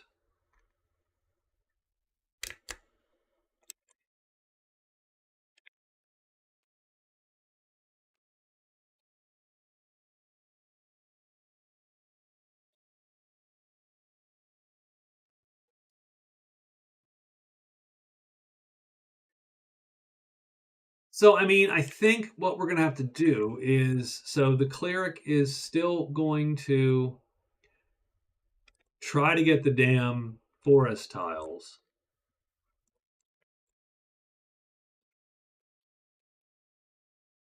I think she's going to go 1, 2, 3, and she will sneak today. So it's just, oh, and she gets an extra move because she started in a dwelling. So she's going to go 4 and sneak today, and she is done. The battle mage. The battle mage is trying to, I mean, hide would be good. 3 tiles, 3 cave tiles would be good. He's already entered this one. He's already entered this one. Oh, where's another cave tile? Down here, it looks like. Okay, I mean that's fine. Let's do it. So he's going to go 1, 2, 3, 4. He's going to utilize his sneakiness and hope to avoid trouble there. As far as I know, no one's been in here, so we get to draw the plains tile there.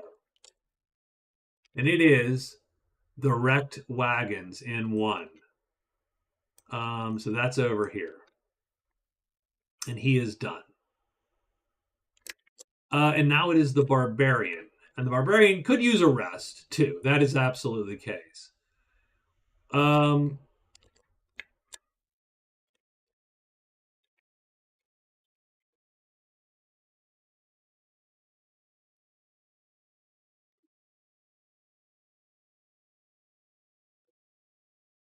I'm going to go 1, 2. I'm going to... I don't like this. That's not a good... I'm going to go 1, 2, 3, like that. And then we're going to sneak today. Done. And that's the day. It's a sort of a quiet day for our heroes. Is anyone in a cave, pretty much, would be the first ask. I don't think so. I think we're in steps there. And she's definitely not in a cave. Done. Anyone have orcs on their plate? Yep, we got orcs here. No orcs there. No orcs there. Our guy gets 2 more orcs.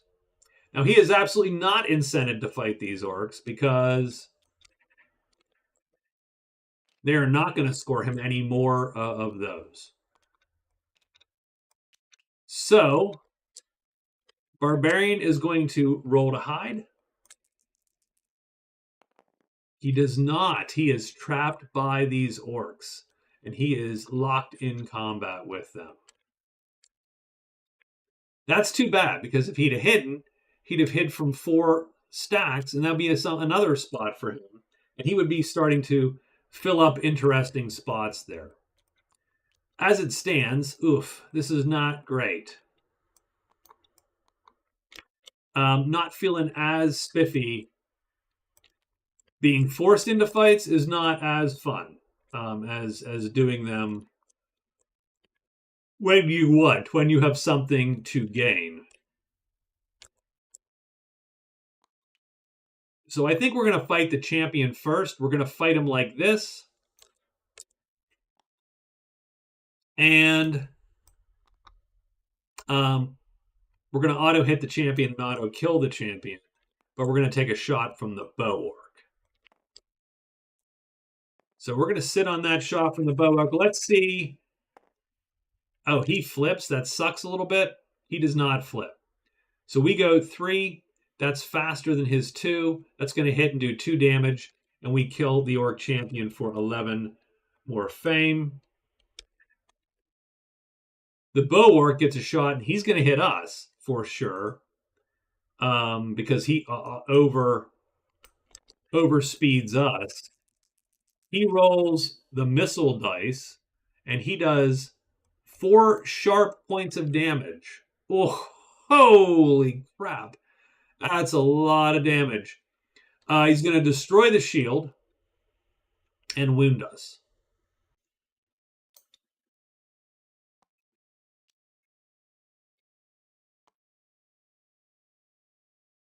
And that's fine. That's great. We're going to play just like this again. Does the bow guy flip? No. We're going to go first. We're going to hit him. We do the 1 point of damage. We do kill him for 6 more. 49 fame. I don't know if there's any reason to have that fame. We did take a little bit of a beating there. Shield gone. Another wound. We really should rest.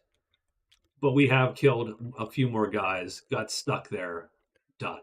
And that is the end of day 7.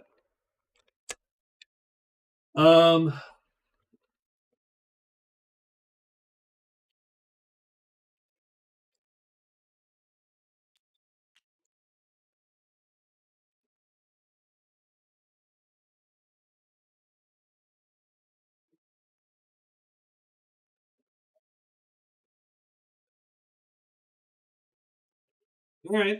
All right. I think I would like to, if you don't mind, I'm going to take 2 minutes. Just going to get something to drink real quick that's not this crappy hickory, chicory, whatever the hell, goofy ass mushroom water that I just. I mean, it's not coffee. It doesn't. It's not even vaguely coffee. It's a little bit weird and it's a little sweet and it's a little dirty. I don't know. There's just something about it. Anyway, I'm gonna leave. I'm gonna be back 2 minutes. Get something to drink, and we will resume on day 8.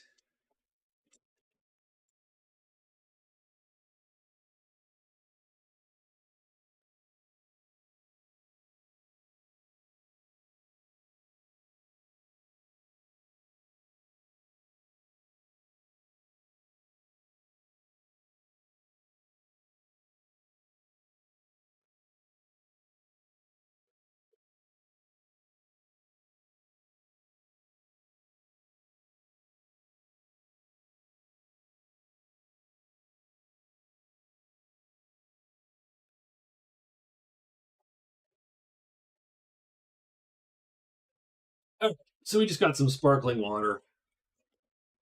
It's all good. So okay, so it's day 8. I don't, and no one's close to winning. I feel like this game should be a little bit easier given some of these paths here, but we're not quite there yet. Okay, let's draw for day 8. Looks like the barbarian is first. So I would like him to explore. So he's going to explore this tile. It is a mountain tile.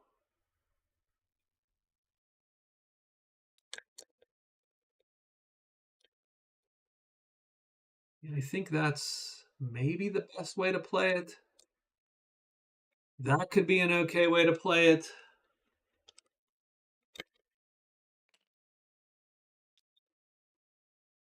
I mean, either way, you're going to have a blank spot. So let's just play like that. So that's his 1. We'll go in there because he moves 1 into the mountains. That is a site. That's not terrible. It is the hideout in 3.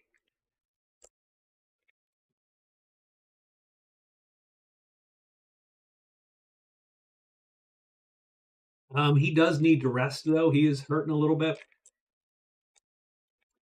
I think I'll sneak and I'll rest. I'll heal 1 cube for 2 actions. So that'll be his 4th action, and he will get 1 of these back. Done. He is done.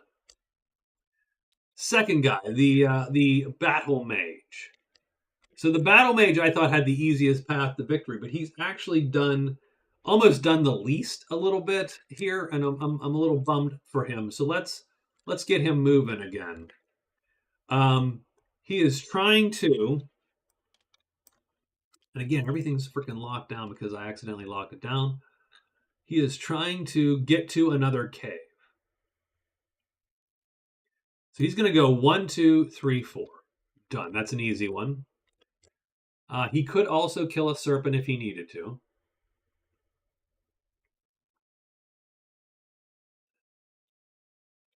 But exploring and placing 5 tiles is going to become very hard very quickly between the cleric and the barbarian because they are placing tiles. So that center space is almost a lockout. If you can't place your share of tiles, that's going to suck. So that's something to think about. Like that could lock the halfling out of a few paths to victory. Cleric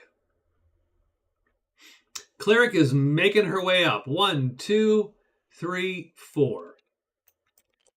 Done. I think that's it. I think that's the day.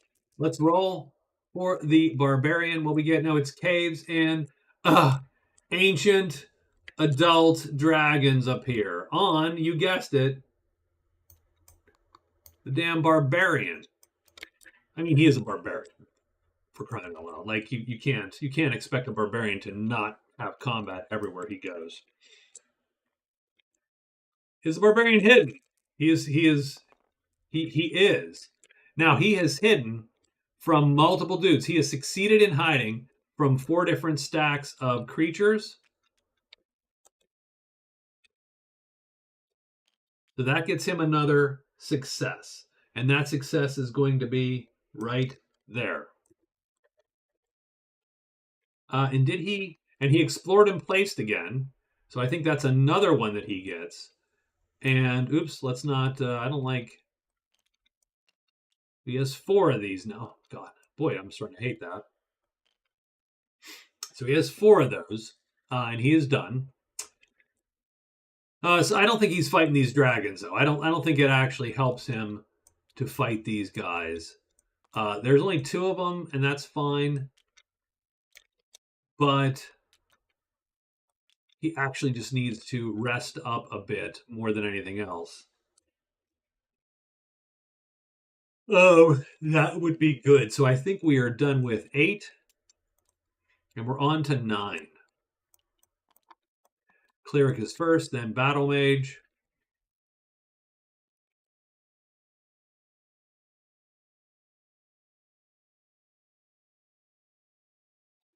So the Cleric,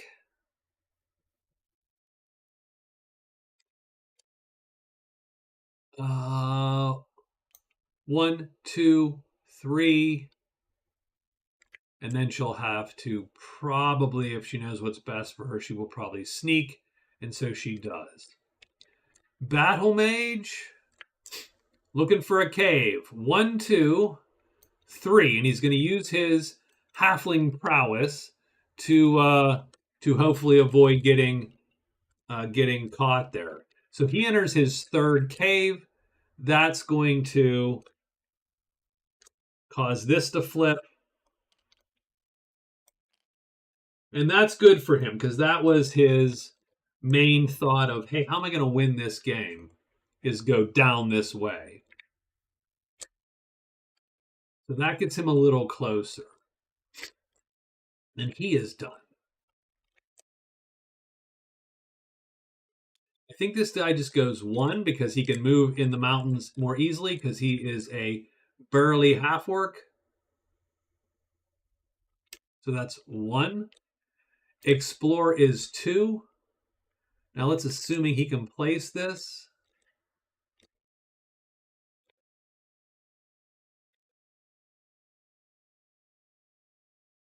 He might not be able to.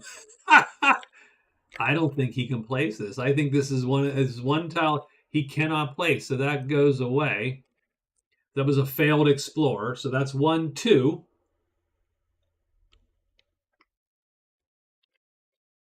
Three, he's going to try to place this one. I don't think he plays this one either.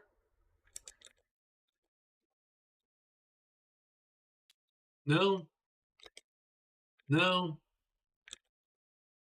No. And I think he is going to sneak for 4. And that's the day. So let's roll monsters because this, right, we're out and about. There's a lot of monsters. Plains looks bad, and 3 more adult dragons are going to appear. First off, the Plains is going to get me some dire wolves. How many dire wolves? 2. 2 dire wolves on the cleric.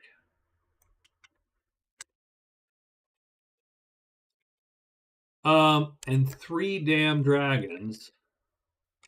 Well, 3 more dragons because these ones also move over. So there's 5 dragons now. And the barbarian is even less interested in fighting these things. Like, no, none of this is cool. Like, I don't see. This is not good. Not cool, guys. Stop it. Stop it.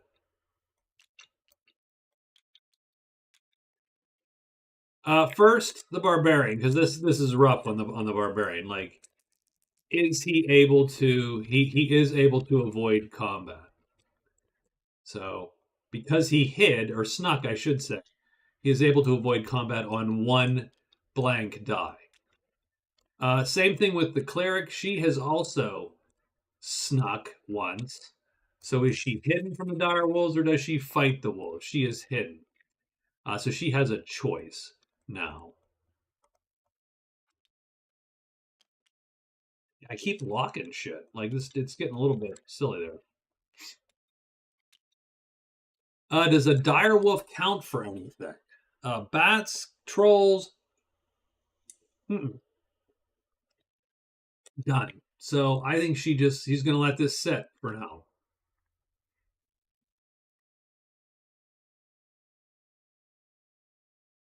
I think she's going to head south and around this way and hope to get to the secret cache and get her third treasure. 5 dragons. Oh, if 3 players attacked, I mean, the adult dragons aren't that bad. What would be bad when they breathe? They do hit reasonably hard. On this side, the dragons actually aren't that fast, so it's easy enough to dodge them, but they're rather dodgy. On this side, all it takes is, you have to have a 3 attack, and you will hit and kill them first if you can muster 3 points of damage, armored. So I would argue the answer is likely yes. You would probably get with 3 characters all going, they would do that. If they were armored, had a spell or 2 of interest, right?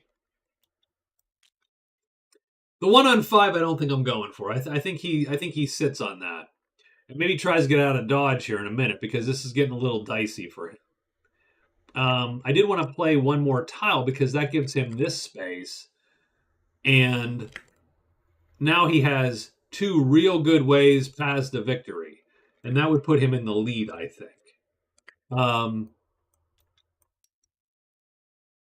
let's go day 10. And what we have is the Barbarian is first, but I think the Barbarian might want to get out of dodge. So I think he goes 1, 2, 3.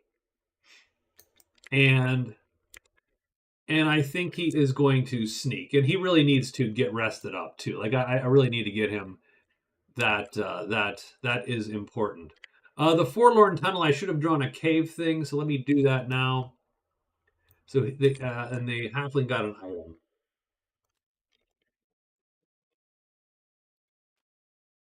And it's leathers, and he's fine. He's wearing the breastplate anyway.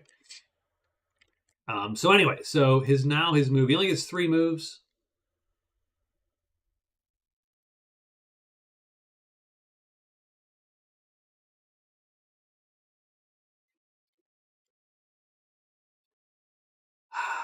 Discovering 3 secret paths would be good. Gaining a cube would be good. So he needs to find something that gets him a cube. Exploring isn't as critical for him, so I'm not going to prioritize it a great deal, but you never know. You might sort of want that.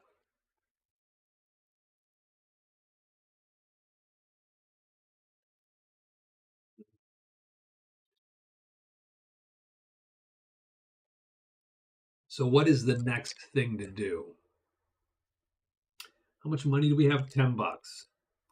And we want 3 weapons in our pack, so we don't quite have enough. We have $6, $10, $18 we could sell because we don't need any of that. So we don't need the portable hole necessarily. We don't need Hamblin's pendant. It's helpful-ish, but we don't need it. I'm wondering if we could buy something to gain a cube.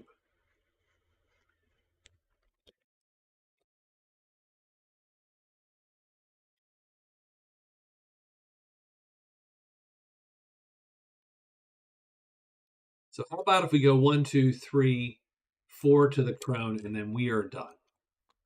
And that leaves the cleric, who is trying 1, 2, 3. She's at the wrecked wagons.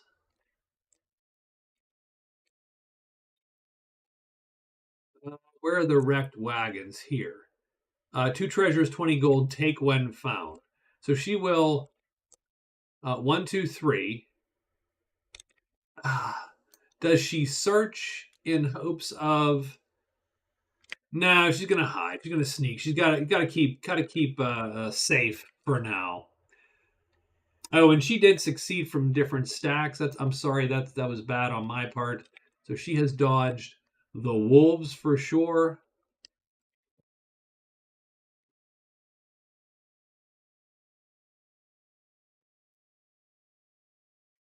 I've done one more, but I don't see them on the board. So I think we'll give her credit for the wolves, of course.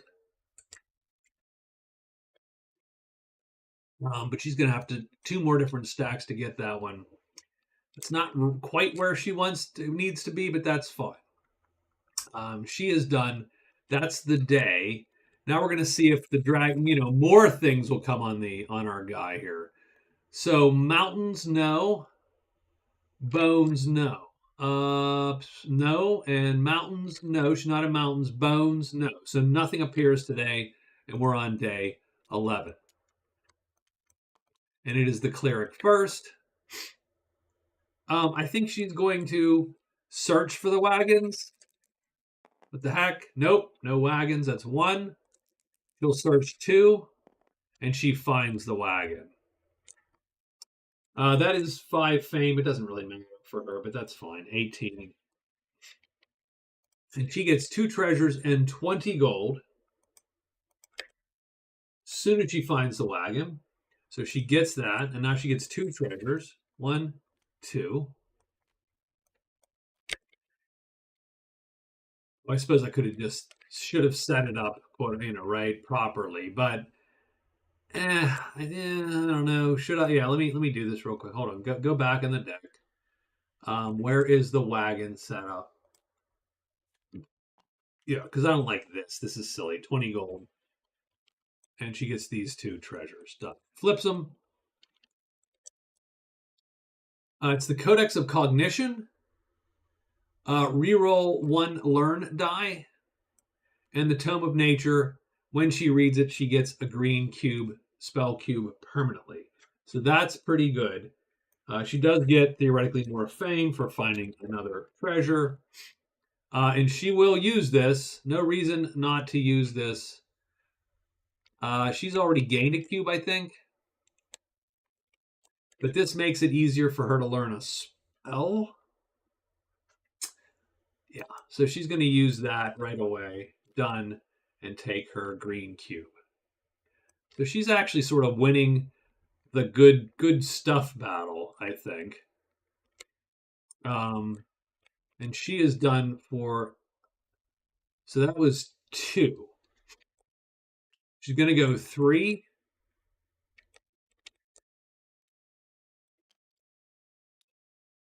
It's a gate in 2, but there's not another gate yet, so she can't go through it. And she'll sneak for 4. It is the Berserker's turn. I think he's going to explore here today, just once, and we'll see if we can't find a way for this to work. And I don't think so because it needs two in a row. It needs 2 blanks in a row. Like you can do that, but that's dead. No, nope, done. It does not have 2 blanks in a row. Done. That's 1 explore. And then we're going to rest for 3 to bring back 2 more chips. 1, 2. And that's his day.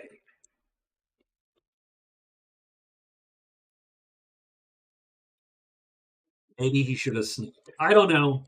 Nonetheless, it is the Battle Mage's turn. The Battle Mage is. We're going to look at the crone. Did we set the crone up? Yeah, we're going to do 1 trade on the crone. Is there anything that gets us a cube there? Nothing that gets us a cube. So 1 thing on the crone. We're going to sell the leathers for 6. We're going to sell the hole and the pendant. So that is 18 bucks. So we sell all these to the crone. So we get 18 bucks. That's 28. So that's good. We got some cash. We'll make sure we'll look at her crap again.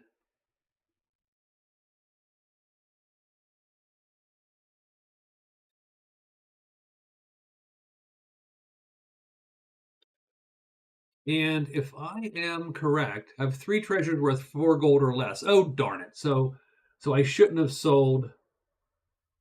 I read it as 3 gold or less. That's my fault. Let me take back one of the things I sold to the crowd, right? Because I sold this Hamlin's Pendant. So I'm going to take 4 gold off.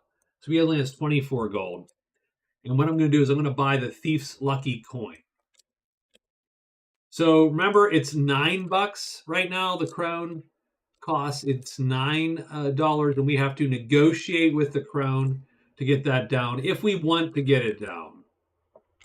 The crone likes brains. We have a little bit of brains, but I'm just going to pay the $9 because I have it. So we're going to go to $15. We're going to buy the lucky coin off of the crone. So that gives me 2 treasures of $4 or less. And I think the time stone also counts. So we're going to buy that. I think with another trade phase, we'll buy that because we could sell and then buy in one fell swoop. And we're going to go to the crone and we're going to buy with one more phase. So I think that's one phase to buy and sell the first thing, the second phase to buy the time stone, and we'll buy it for 12. And it's a treasure. And that gives us $3 left. But we don't care because what this does is this gives us 3 treasures. We own 3 treasures worth 4 gold or less.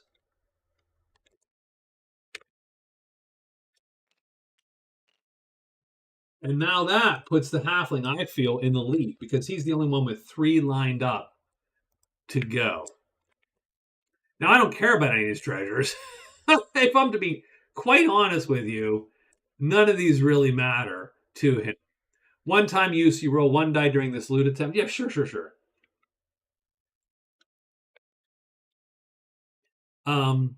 Yeah, that's fine. So I definitely think the halfling is now in the lead to win because neither of these 2 things is very hard.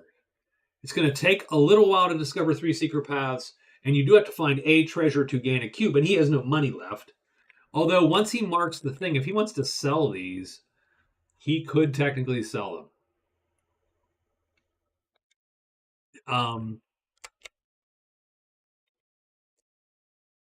Like you just have to mark it. You don't have to keep this stuff. So should consider that. Okay. Let's roll monsters because I think it's time for monsters. Mountains are bad for our heroes, which I don't think anybody's in a mountain. Bones are bad. Is there magical enchanted armor in the game? Oh yeah, there absolutely is. I haven't seen any this game, so you're correct. But there are suits of armor that are, there's like mithril, right? Stuff like that. Are there armor with effects? I don't know. That's a good question. I'd have to think about that a little bit, or look through the decks or something. I know there's like adamantium, kind of mithril chainmail, and so on and so forth. There are definitely cloaks and stuff like that. Like this Sword of Torment is actually a really nice sword because of how how it's laid out. So I don't think anybody's in the mountains to meet anything. It comes down to whether or not anyone has bones, and I don't think anybody has bones either. So we are safe today, and it's turn 12. And it is the cleric. The cleric is going to go 1, 2 into the deep woods. So that's going to do a couple things for the cleric. The cleric is going to have entered 3 forest tiles. And that puts her in a little bit of a dead heat now.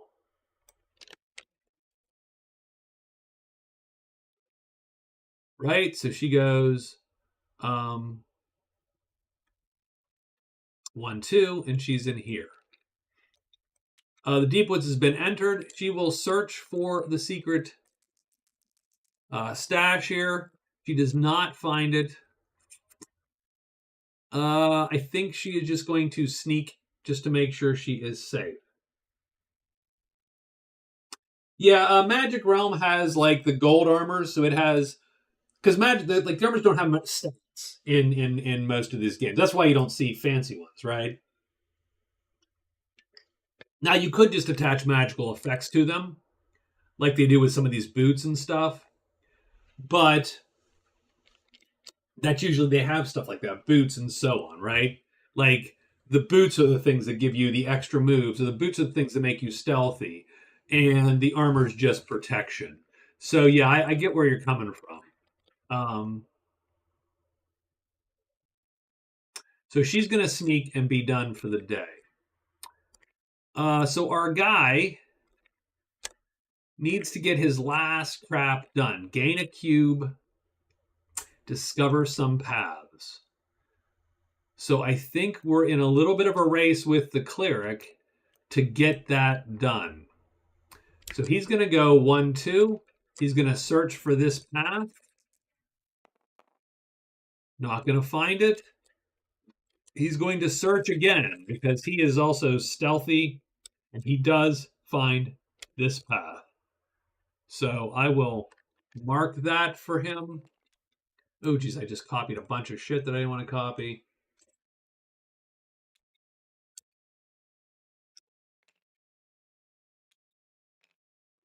So that gives him a single path.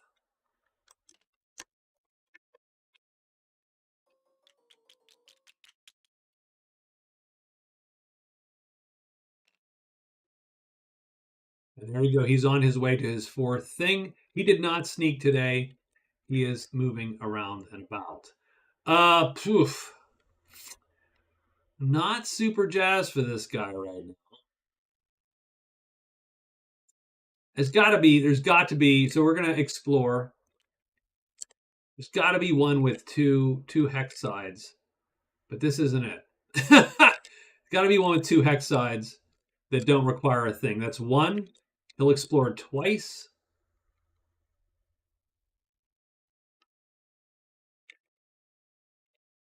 No, it's just not happening. You need two hex sides together. He'll explore 3 times. Well, this might be the hex. This might be it right here. This might be magical for him. So he does this, right? He has placed it. Now that's the only way he can place it because it's the only way it can go. But he will. I think he'll go like this. Done, right? He cannot move into there because he cannot pay the cost. So he will just sneak. So he's snuck.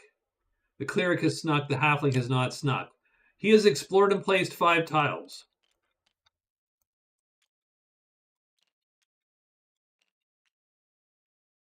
Now it's a little weird because again, he is not.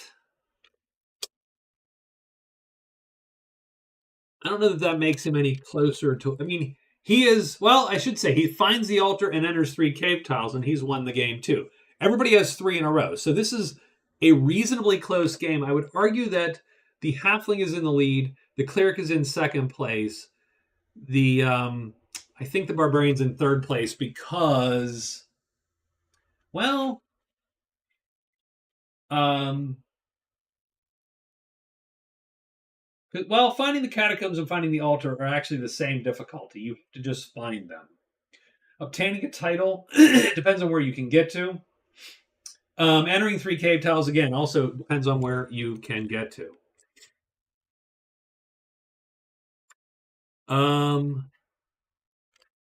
So okay, I think that's the barbarian's turn. I think that's everybody's turn.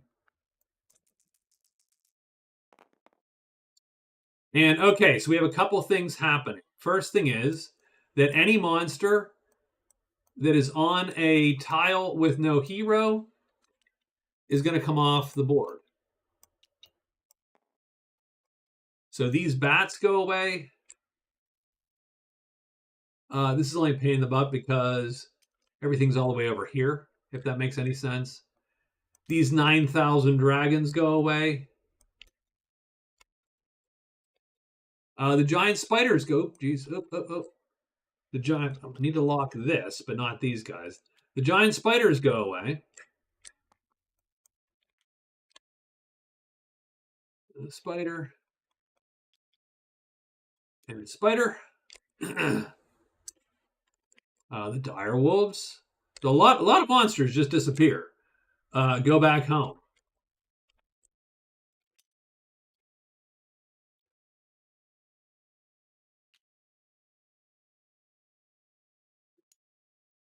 Serpents. I think that mostly clears the board. Now we're looking for bones. There are no bones here, no bones here, no bones here, and that's it. That's the day. So it's day 13. We're looking at the cleric first. So she has done her forest. She's explored and placed 5.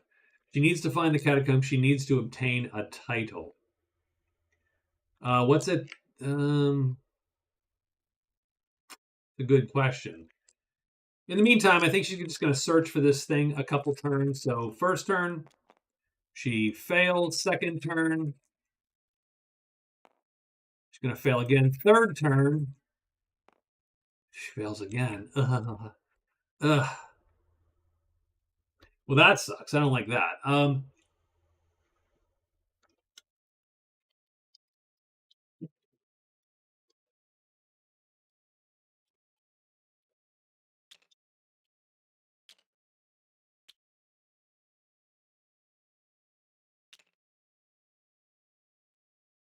Okay. Yeah. So third turn, she's going to sneak, and I think she's going to not worry about. Can she buy? She has $20 right now, so her finding that cash doesn't necessarily do her any good, any more than just moving on at the moment. I think she might be able to obtain a title at the sanctuary because anyone can turn in a scroll. I think at the sanctuary still. So that could be her thing. She really needs to find the damn catacombs to get a winning position here. And I don't think the catacombs are on the board. So interesting. Okay, she's done though. Our guy, the halfling, is looking to discover 3 secret paths. So he is going to go 1, 2, 3. And he will search for this secret path, hoping that his being stealthy will save him, but he doesn't find Jack. So he is done. And now the barbarian is going to go 1, 2 into the woods. That is his last forest tile to enter. He does get to do this also. He gets to pull this. It is a gate in 6. It doesn't help him right now, but that is 2.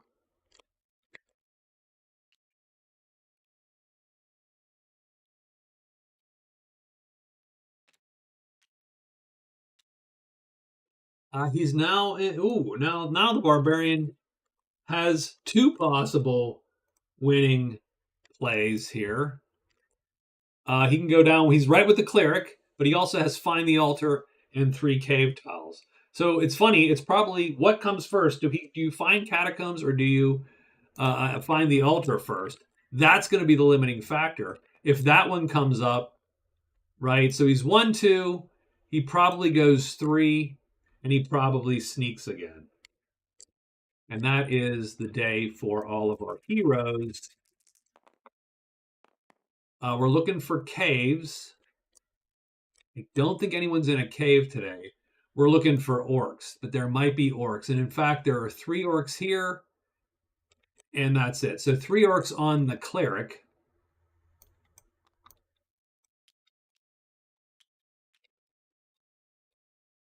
And this doesn't matter for the cleric, unfortunately, because she marked that as her free space.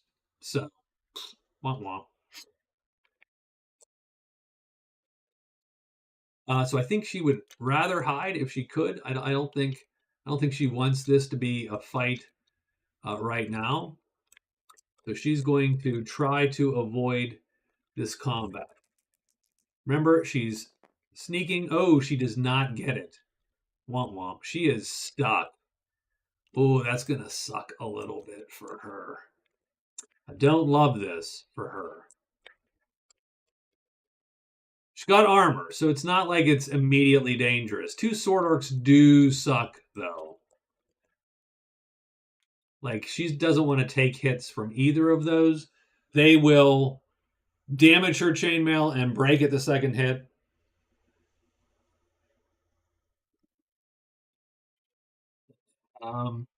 It's not great.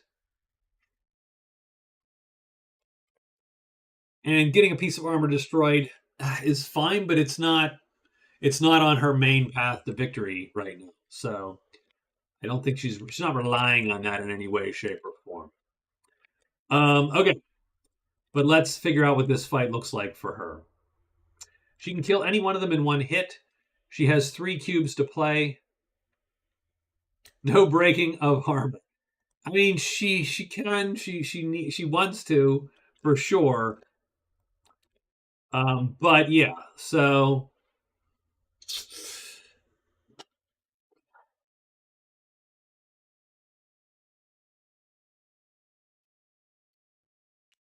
if she goes defense, she could play 2 defense. She could play 1 offense. She would have a decent enough chance to hit, but they would also have a decent chance to hit her. If they flipped, not quite as much. I'm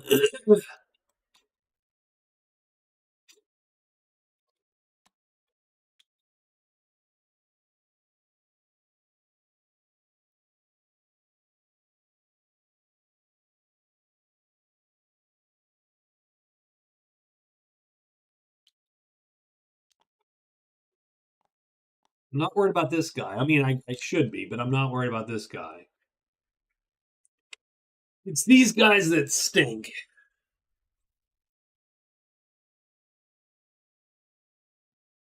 You can go 3 offense and automatically take 2 hits on the back end and kill one of these guys before that. I don't love that because it's going to damage something or break it for sure.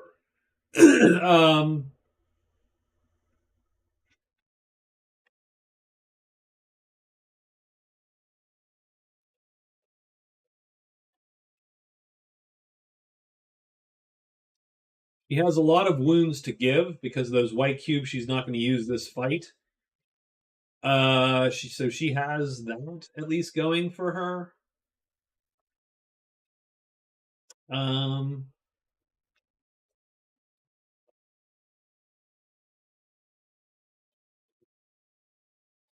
If armor breaks, bones will follow, then the end. Yeah, I think she has the worst that can happen. So I'm almost considering going all offense again. And the worst that will happen is that first orc will damage her chainmail and wound her, and the second orc will wound her. Now, the second orc can get super lucky. I mean, she can, but I mean, that's all great. She has life, armor, and turn undead. But that's not actually. That would help her if she was hidden. She could cast life armor and have yet more armor, even to make this actually an even easier fight. If she goes all offense, she's going to kill the first orc before he hits. The second orc will hit her, doing technically 3 points of damage, which will damage the chainmail.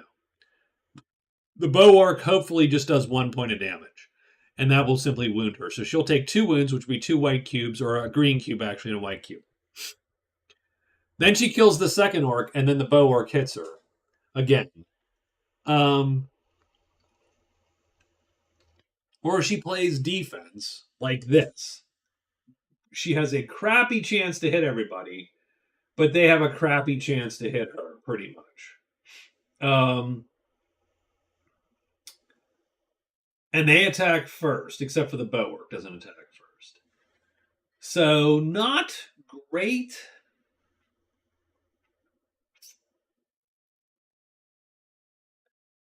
Not great. The weird thing is, taking the guaranteed hit might be better because you take 1 less hit, even though it's guaranteed. Then maybe she plays defense. Maybe.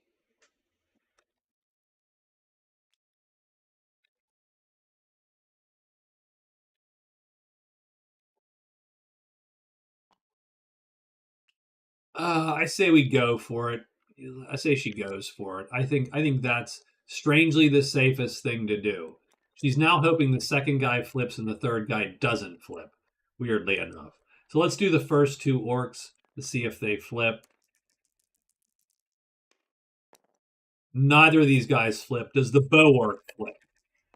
No. So no one flips. That's too bad. So her attack goes first. It hits this guy and kills him. 2 damage and kills him. Done. This orc retaliates next. He's going to hit her. He does 3 sharp damage, which is reduced to 3. That's going to wound her armor, so she'll take a cube there and put it on the armor. That armor is damaged. She takes a wound, and she's going to wound the green cube. The bow orc is going to not necessarily hit her because they're both zeros, and so he has to roll. But he has to roll equal signs, and he does. So he hits her for a point of damage. That's going to bounce off the shield, but wound her for a point. So all in all, it's not great. It's not terrible. I think she goes all out again to try to kill that guy. And that's what she's going to do. So do they flip? No one flips. She kills him before anything else happens. He has to roll to hit her. 0 and 0. He misses this time. Done. Okay, I think she just sticks with it at this point. All-out offense. So she has to roll to hit him because they're equals. She does, and she kills him before he hits her. So she actually scores 26 points.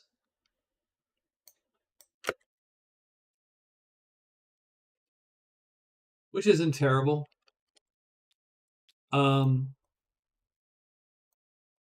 She would score the magical 3 orcs.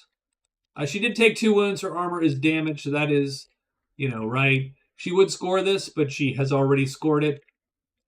That is the end of our day. Next day.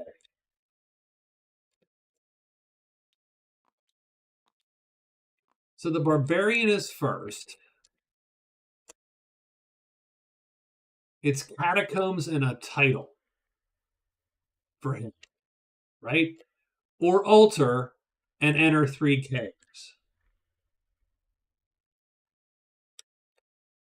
So he really would like to find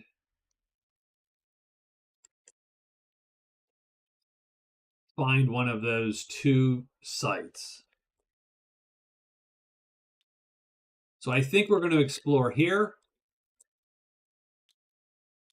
This one is interesting. I think, strangely enough, this works. Who'd have thunk? He's going to go in for free. He pulls another cave.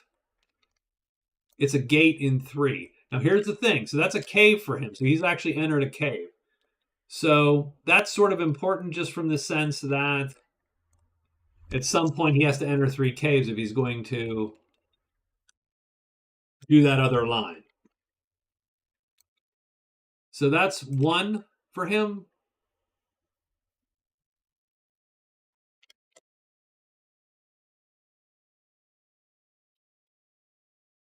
We're going to go 2. I will sneak. He is done. Battle Mage, looking for discovering 3 secret paths. So that's what he's going to do this morning. First path, that's 1. 2 searches, finds it. So we're going to copy this guy here, put it there. He's found 2 paths.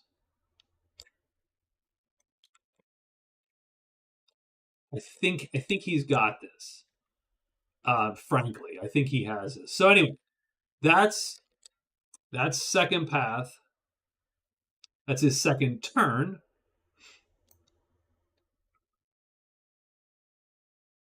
We're going to go 3-4 like that. Done.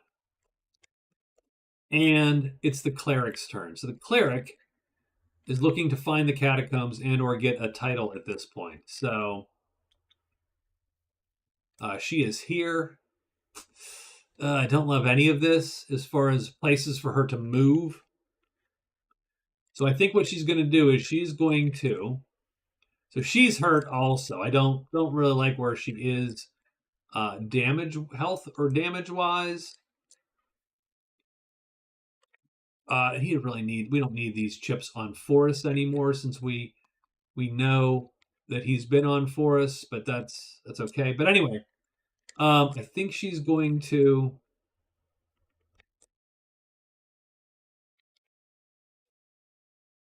spend 3 phases to enchant this. So she flips it. She gets to take a cube. Now that cube was somewhere. I think it was in the it was on one of these guys, but I forget which one, unfortunately. Maybe the keep. I don't know who had the enchanted treasure. Nonetheless, that changes the map for her, but she's going to have to sneak today anyway, and she is done. And that is the day.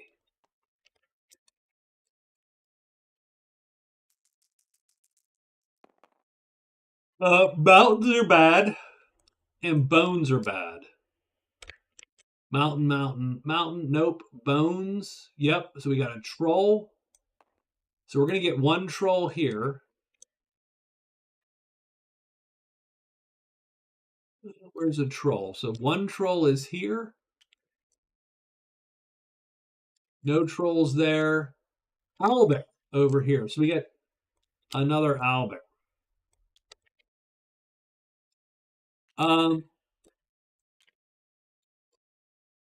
Now, strangely enough, troll is a thing, but no one's on these lines. So I think the barbarian will try to hide. He does. He's already hidden from 4 different dudes. So we're just going to let that troll go for the moment. Done. The battle mage is also going to hide. He did not sneak. He is relying. Oh no, he does not sneak. He is relying on his halfling ability, but he rolled doubles. So 1 hide die. No.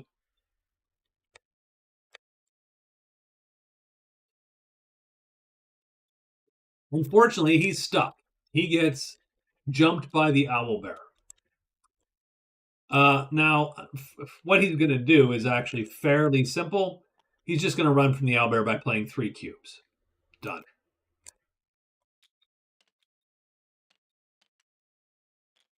So he's going to avoid combat like that. We are on day 15.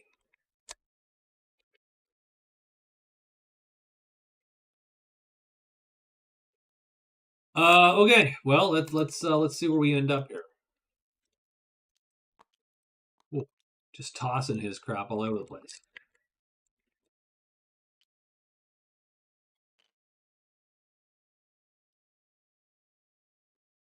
Does the battle mage doesn't have any gold left, so that sort of sucks. Does he have anything to sell? I suppose he could sell these because he's recorded them already. I don't know having 3 weapons in his pack matters anymore to him because he is looking for this path to victory. He's going to go 1-2 down to the astrologer and the artificer. So 1-2. He's going to buy and sell from this guy.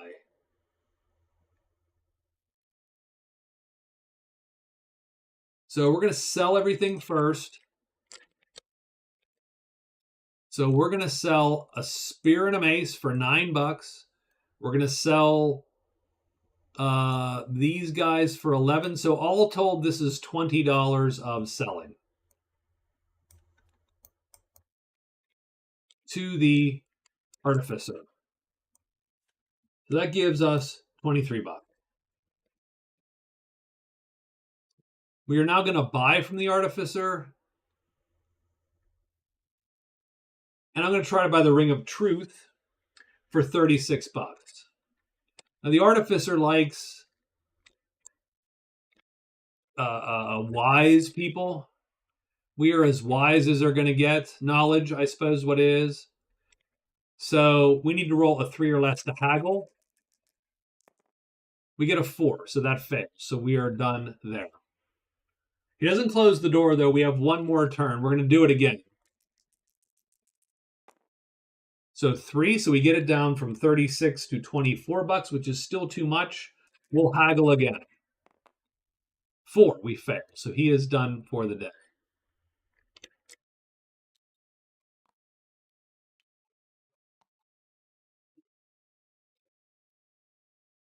Barbarian. Barbarian. What is the barbarian going to do? Well, he would love to find the catacombs or the damn altar at this rate. He's going to go 1, step through the gate, to 2, explore 3.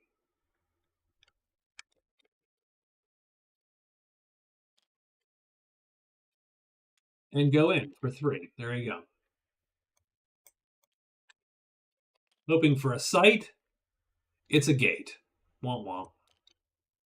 I mean, it's right here. That's cool. Now, strangely enough, he gets walked through a gate. I don't think he cares, but he does get it.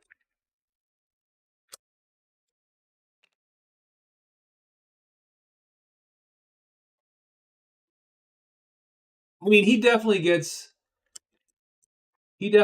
most. I don't know why. I don't know why that's doing. Oh, because I hit Control X. That's a problem. He definitely has the most. He's like the Connect 4 guru, right? He's got all the pretty sneaky sis stuff going on, where he's got 4 ways to do it. And he's covered a lot of ground, the barbarian, but he's no really farther ahead than either the cleric or the mage. And learn a spell is not his gig, right? So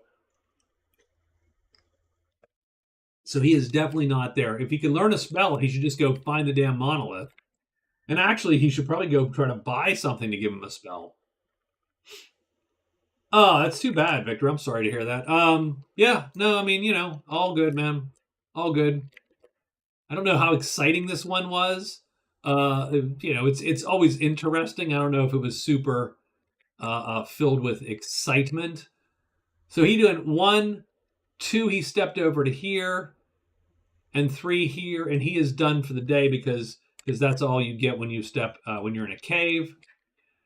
And now it is our cleric lady who is walking 1, 2, 3, 4, and I think she's hoofing it a little bit because I think she has to. She knows that beating our guy here is going to be a rough haul now. I think the halfling is relatively close. So caves. I don't think anyone's in caves. Scratches. She's not in. He doesn't have scratches. He is in the village, so he does not have a scratch either. So we are done for the day. So it is day 16. Battle Mage is up first. The Battle Mage is trying to buy the Ring of Truth from the dude for 36 bucks. This is 1 trade phase. He needs a 3 or less to get it down. He does get it down to 24. He needs another trade phase to get it to 12, and he succeeds. For 12 bucks, he's going to buy the Ring of Truth off of the Astrologer. And he's going to equip it. That gives him a cube. And that actually counts for him gaining a cube because as long as he has that ring, he's gained a cube. So we're going to give this guy this one. And now he's literally 1 secret path away from the win. That was his first turn. So I think what he's going to do is go 1, 2, 3. And now he's actually going to sneak because he wants to make sure that he can get this done here. I think she's going to go 1. So the problem is she's fine. She's moving along here, but she would still have to find the catacombs. But she does have money.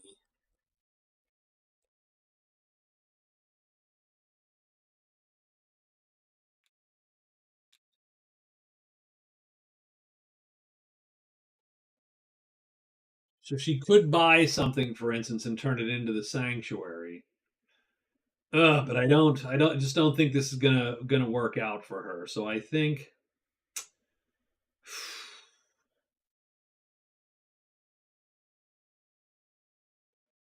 she's gonna move one, and then she's gonna enchant this also. I think this flips it. No, that doesn't help her. So she's not going to do that. She's going to go 1, 2. And she'll have to flip it next turn. She'll rest. So she goes 2, and she's going to rest 2, which gets her back one of her cubes. Because she is sort of still hurt from that battle. Barbarian. So many different things he can do and ways he can win. It's just not going to happen fast enough, really, for him. I'm going to go 1. I'm going to explore 2.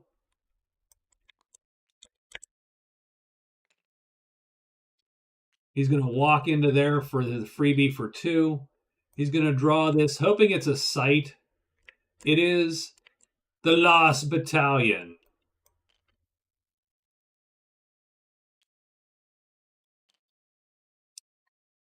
I mean, it's not what he had hoped for. We're going to go 3, 4, I suppose, and suck it up.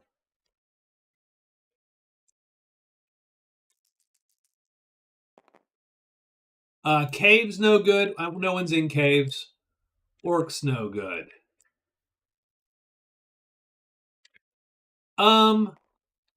There was a lot of exploring this one, right? There was a lot of exploring, and it's spread out too. Like it was super spread. so 0 tiles. So now we can flip these a little bit. We don't really have to flip them, but there you go. Done. I don't think there's any monsters coming. Maybe here. Nope. Okay. I think this is the last turn, though. Turn 17. One of the reasons I like this format is because it lasts about 3 hours.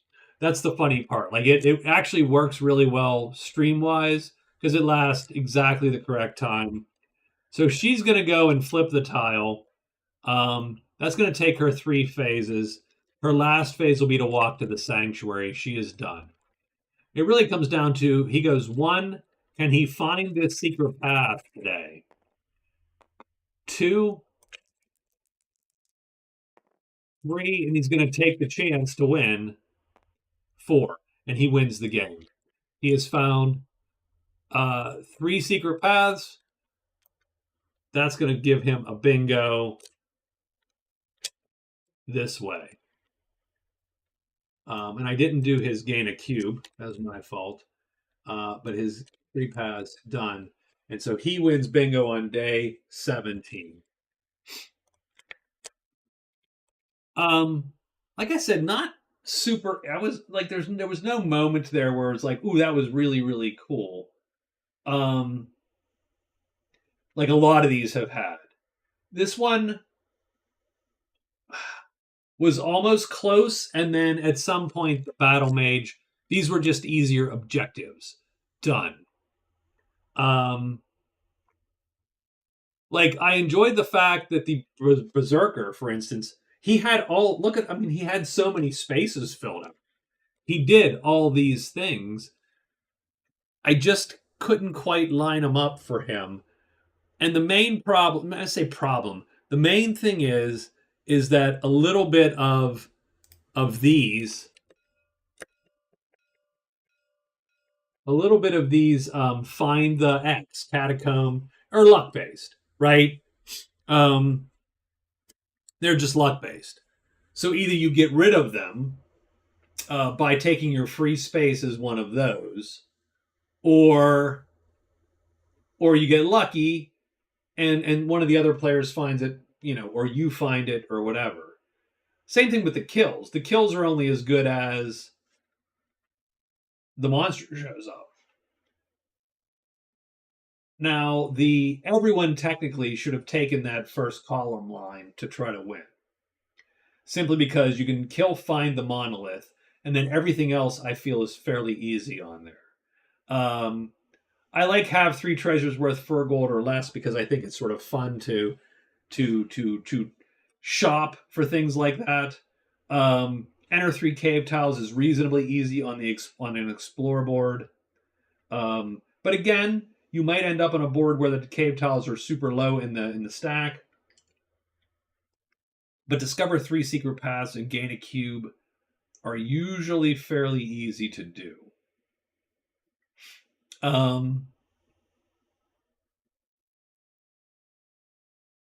don't mind the luck. Like, to some degree, the luck is part of the joy, if that makes any sense. You know what I mean? Like if we were playing, look, so here's the thing, and here's the cheesy part. If I'm playing 3 characters, I'm not going to have them all go for the same line because that would literally be so dull, right? It'd be dull to watch. It would be dull to play. If you were playing 3 competitive humans, then looking at the board would be somewhat of the joy. The other thing you could do is have everybody have their own bingo card, which case there'd still be a lot of luck, but that luck wouldn't cause a single line of objectives to be the one line of objectives. The problem is that would be very hard to maintain for for each character, if that makes any sense. Do you know what I mean, Victor? Like, I could not manage that physically on the board very well. I suppose I could put the bingo cards here and make them about yay big for each character, but they'd all have to play their own bingo card. And I feel that would be hard for me to parse as one human and everyone else to parse too, as we'd have to be looking at 3 different cards, right? So I get what you're saying, and I do think there's a huge amount of random sort of luck. It is very much a random thing, but the games have so far been close enough that they've been interesting. And even this one, though, like I said, no part of it was super exciting to me. The interesting part was the halfling wins, taking the easy line. So that makes sense.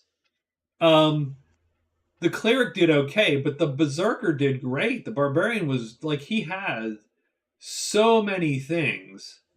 Like, he has so many spaces filled. Like, I'm just amazed at all the shit he did. Stepped through a gate, got armor destroyed, explored 5 tiles. He killed a side guardian. Actually, I think that was the one he marked foolishly. Or no, did he kill the side guardian? I forget if he did it or the cleric did. I think he killed it, right? Because he did the damage. Or no, I think he marked it and the magician killed his, the halfling. So yeah, I think there is a lot of luck. I don't think there's any more luck in the bingo format that there is in the base game, strangely enough. I think the base game is very luck based because it's very based on, hey, I found this cool treasure. Well, you get a legend point and 5 fame, right? That kind of thing. So I think that it's inherent there too. And I don't mind it. I don't, and I don't think it makes a bad watch or a bad play because there's luck involved. The only thing that sucks, to be honest with you, is that as a solo player playing 3-handed, I don't want everybody to take the same line. So I typically will not do that. And so if there is an easy line like tonight, this line was the easiest, then he has the easiest way to go. And that's just is. And everybody else is a little bit behind because they're not taking the easy line because I'm like, well, I'm going to try this other thing too, just to see for the cleric. And I'll take this other thing for the barbarian. Now, frankly, if the barbarian could have got his crap together a little bit and lined up any one of these sets of things he did, he wins because he filled out, 6, 7, 8 of them. The halfling only did 7. The cleric only did 4. But technically, he and the cleric were in the same predicament as far as winning. The one thing that does suck is the monolith appeared and not like the catacombs of the altar. Like if the catacombs of the altar appeared, then I think this would have been a way closer game because, the barbarian would have had one of those and had to do one thing. Same thing with the cleric; she might have had to do only one thing. I mean, I don't know. I think the bingo is fun because because lines appear, right? Like a line appears. And in the other games, I don't know like I said, I think in the other games you saw things develop and things were like, "Oh, that's oh, wait a minute, this appeared. So now this thing all of a sudden becomes important." Right? And I do like that with the lines. I think if you made it you could make it fill any 10 spaces and that's fine. Um, that's not necessarily horrible. So, I don't know. I don't know. Yeah, right. On top of 5 in a row. Sure. Maybe, maybe that's cool. Maybe that's fine. What I, the only thing I don't like about that is that it would largely mean everybody's fishing the same. To be honest, everybody would fish the same 10. You would effectively make the game do 10 things, but everybody does the same 10 things because those 10 things are the easiest things to do. As opposed to, once you pick a couple lines and go, well, this is my line, then you have to find the cat. Like the barbarian has to find the catacombs or has to do a title. He has to learn a spell or find the monolith. You know what I mean? Like he has to do certain things now. And I like having to do certain things because I feel that makes the game different than the base game, kind of, right? Having a limited number of things you have to do, and those things are different than someone else's things. I think what I like about it, if that makes any sense. Um,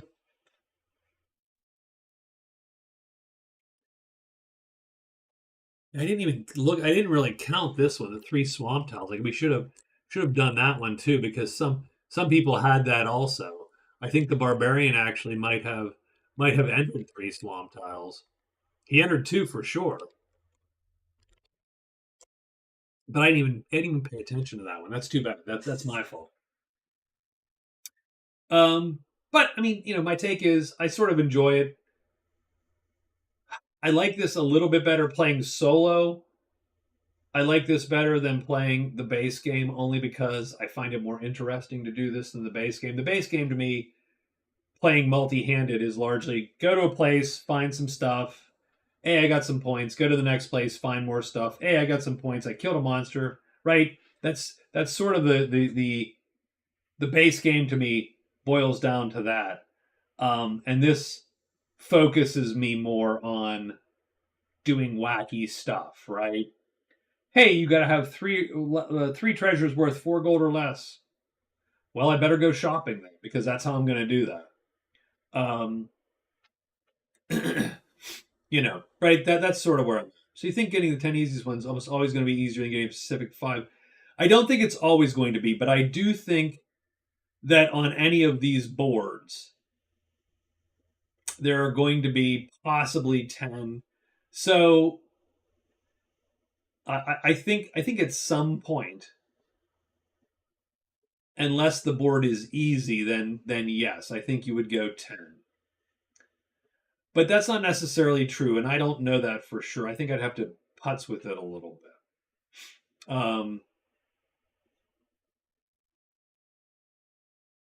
I think it makes.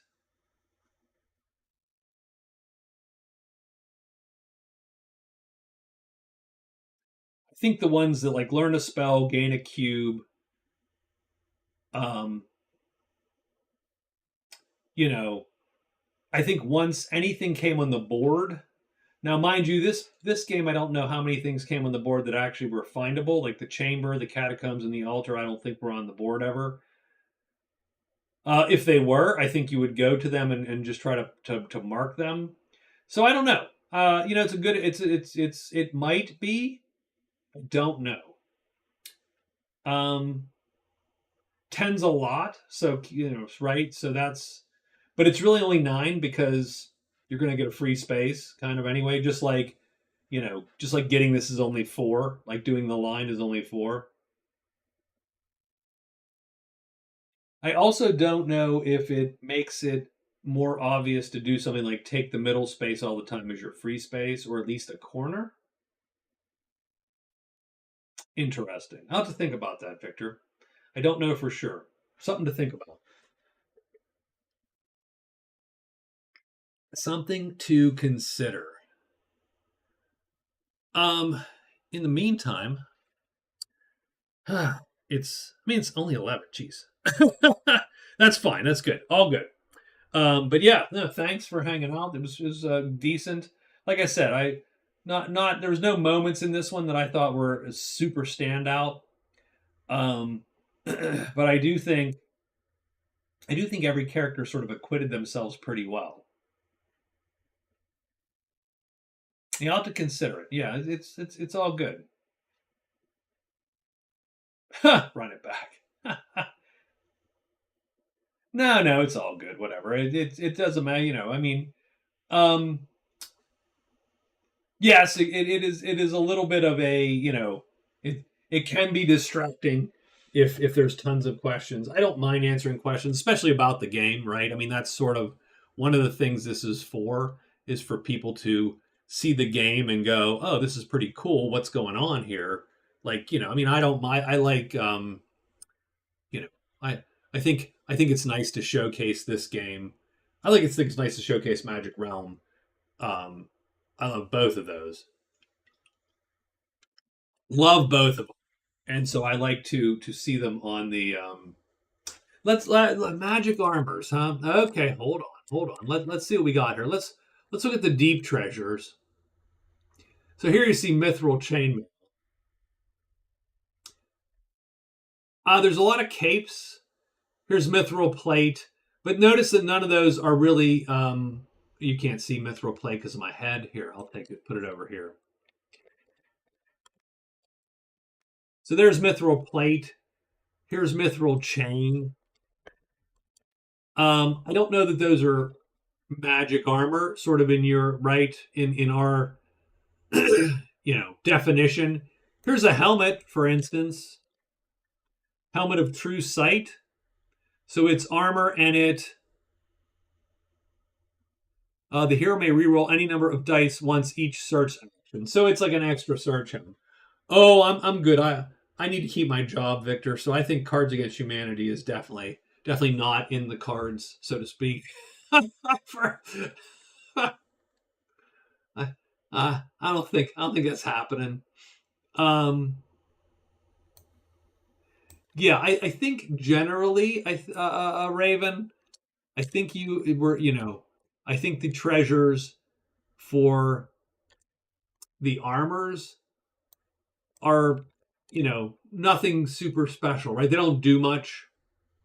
They are simply better armor than the in-game armor. Let's search this one just in case.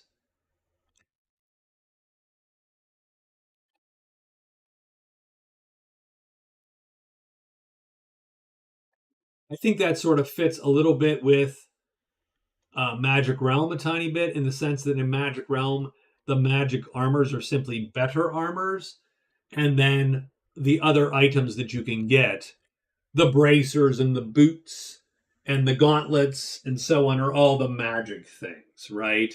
So yeah, none of these do much except for this Helm of True Seeing. And the Helm of True Sight barely, it just is an extra search, a reroll a search die. So not super exciting. There's not a ton of it. I mean, there's a lot of it in the item pile, like the normal item pile, right? Like there's breastplates and leathers and helmets and so on and so forth. But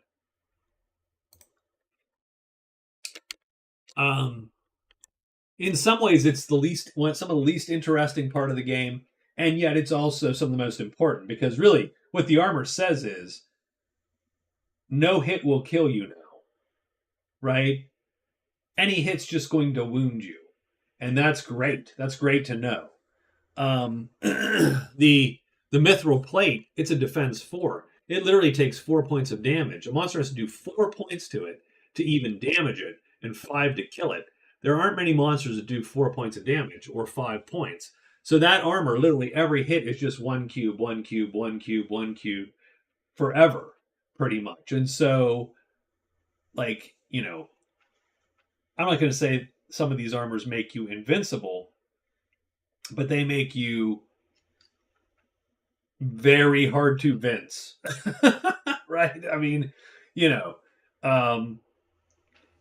which is good. Like, there are fights where when you don't have, like in this game especially, there are a lot of fights where you don't have armor that you don't do, and there are a lot of fights where then you do have armor and you go, yeah, that's a doable fight all of a sudden. Same thing in Magic Realm. Magic Realm is, well, that hit would have killed you, but since it hit armor, it just made you burn one of your chits and wound a chit, and there you go, right? So it's super important, but it's not super exciting. And, like, there's no armor where I pick out and go, yeah, this is really cool because it does this thing. Most of the armors just are better, you know, and you know, that's all. That's what they do. They are better armors that require less strength to wield, to wear. Like, this one requires a single red cube to wear, and it's defense 3. It's three armor, which is pretty good. As a lot of the bigger armors were like, oh, you need 3 red cubes. It's like, ooh, 3 red cubes. Come on.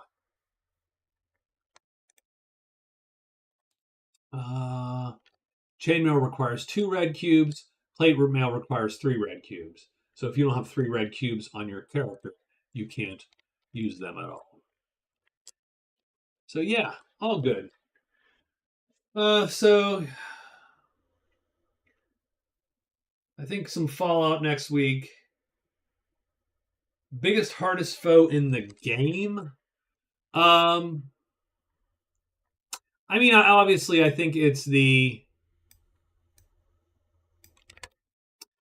think it is the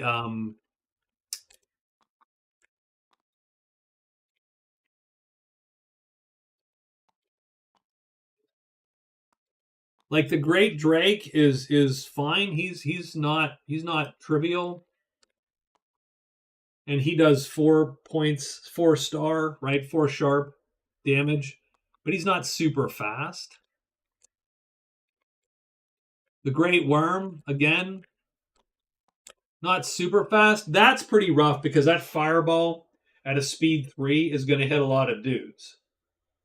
And a fireball at speed 3 is going to be 2 damage and 2 sharp, so 4 possible points of damage. And I think you have to, I don't know if you have to range target it. So that could even go up. And he's 4 and armored, so a lot of guys can't kill him. The Fiery Chasm is dangerous from the demon, because if you're unhidden and on the ground, you are and hit, you're killed. Like, they're just, and you're dead. So it's not even armor. You don't even get hit and take it off your armor. It's just you're dead. So I would argue that, I don't know. I'm just not. I'm not feeling a lot more Dragon's Dogma 2 right now. I mean, it's fine. It's fun enough, but the combat is a lot, and it's fairly repetitive to me. I know I need to just get farther, and there would be some more stuff. But I like Dragon's Dogma 2, but boy, it's just an endless slog of the same goblins and the same, cyclopses and trolls and so on. So I need to get a little bit of rekindling of joy in that game, I think, for like, I'm not quite there. And I watched the Fallout series, and the Fallout series was fun, and I'm like, ooh, Fallout. I like shooting things with in my first person shooty bit, and so that's where I ended up. Maybe we'll circle back to Dragon's Dogma after. because I played Fallout a lot in my lifetime, so it's not going to last forever. So maybe a little bit of that after. I'll get some excitement back into my archer, who definitely needs a little bit of up powering. Try different vocation. Once you get port crystals, you can go around easier and skip the low level mobs. Yeah, sure. But yeah, that's sort of where I'm at. I'm like, okay. Here I am. We're fighting more of this crap again. And it's not terrible. It's not hard or anything, some of these things. And even the big guys, a lot of them aren't hard now. You're just shooting them down. I really just need to, figure out sort of what to do with my guys. That's all. So, all right. I think I'm gonna let you guys go tonight, and I have a game to prepare for tomorrow night, so I'm going to probably do a little bit of that before bed, and I will talk to you all later. So thank you for hanging out, Raven and Victor, and you guys all have a good night, and I'll see you